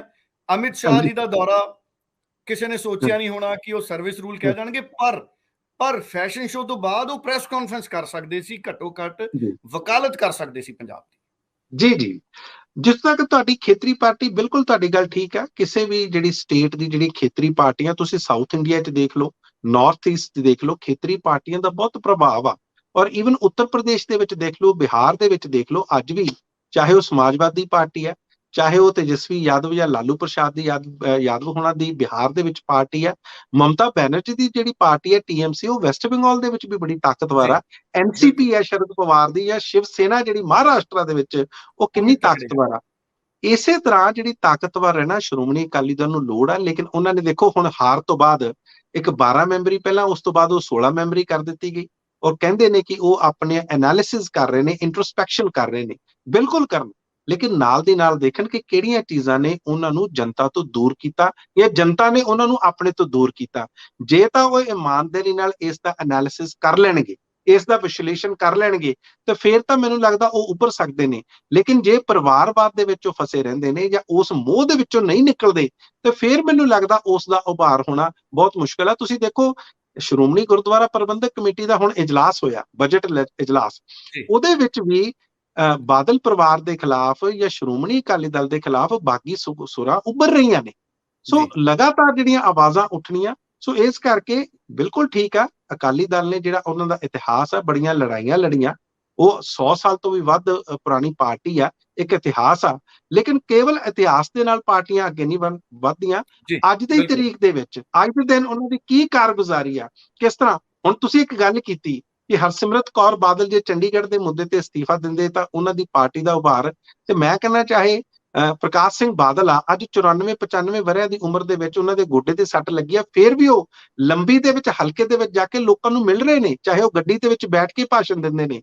ਤੇ ਕੀ ਪ੍ਰਕਾਸ਼ ਸਿੰਘ ਬਾਦਲ ਚੰਡੀਗੜ੍ਹ ਦੇ ਵਿੱਚ ਆ ਕੇ ਮੋਰਚਾ ਨਹੀਂ ਲਾ ਸਕਦੇ, ਜਾਂ ਸੁਖਬੀਰ ਸਿੰਘ ਬਾਦਲ ਮੋਰਚਾ ਨਹੀਂ ਲਾ ਸਕਦੇ, ਜਾਂ ਹਰਸਿਮਰਤ ਕੌਰ ਬਾਦਲ, ਜਾਂ ਹੋਰ ਜਿਹੜੇ ਪ੍ਰੇਮ ਸਿੰਘ ਚੰਦੂਮਾਜਰਾ, ਸਿਕੰਦਰ ਸਿੰਘ ਮਲੂਕਾ, तमाम ਜਿਹੜੇ ਲੀਡਰ ਨੇ, ਇਹ ਆ ਸਕਦੇ ਨੇ। ਲੇਕਿਨ ਉਹਦੇ ਲਈ ਜਿਹੜੀ ਆ, ਉਹ ਹੁਣ ਜਿਹੜਾ ਉਹ ਜੇਲ੍ਹਾਂ ਤੱਕ, ਸੜਕਾਂ ਤੱਕ ਰਾਸਤਾ ਜਾਂਦਾ ਉਸ ਉਭਾਰ ਲਈ, ਕੀ ਉਸ ਲਈ ਤਿਆਰ ਆ ਉਹ? ਜੀ ਗੱਲਾਂ ਜੀ। ਮੈਨੂੰ ਇਹ ਲੱਗਦਾ ਕਿ ਅੱਜ ਕੱਲ ਟੈਲੀਵਿਜ਼ਨ ਦਾ ਯੁੱਗ ਹੈ, ਸੋਸ਼ਲ ਮੀਡੀਆ ਦਾ ਯੁੱਗ ਹੈ। ਸਵੇਰ ਨੂੰ ਇੱਕ ਮੁੱਦੇ ਦੇ ਉੱਤੇ ਸੰਘਰਸ਼ ਹੁੰਦਾ ਹੈ, ਬਿਆਨ ਆਉਂਦੇ ਨੇ, ਸ਼ਾਮ ਤੱਕ ਕੋਈ ਵੱਡੀ ਘਟਨਾ ਹੋਰ ਹੋ ਜਾਂਦੀ ਹੈ, ਪੋਲੀਟੀਕਲ ਲੀਡਰਾਂ ਦਾ ਧਿਆਨ ਉਸ ਪਾਸੇ ਚਲਿਆ ਜਾਂਦਾ। ਮੈਨੂੰ ਇਹ ਲੱਗਦਾ ਕਿ ਪੁਰਾਣੇ ਸਮਿਆਂ ਦੇ ਵਿੱਚ ਜਿਹੜੇ ਸੰਘਰਸ਼ ਹੋਏ ਨੇ, ਅੱਜ ਸ਼ਾਇਦ ਸਾਡੀਆਂ ਪੋਲੀਟੀਕਲ ਪਾਰਟੀਆਂ ਉਸ ਤਰੀਕੇ ਦੇ ਸੰਘਰਸ਼ ਨਾ ਕਰ ਸਕਣ, ਇਹੀ ਘੱਟ ਹੈ।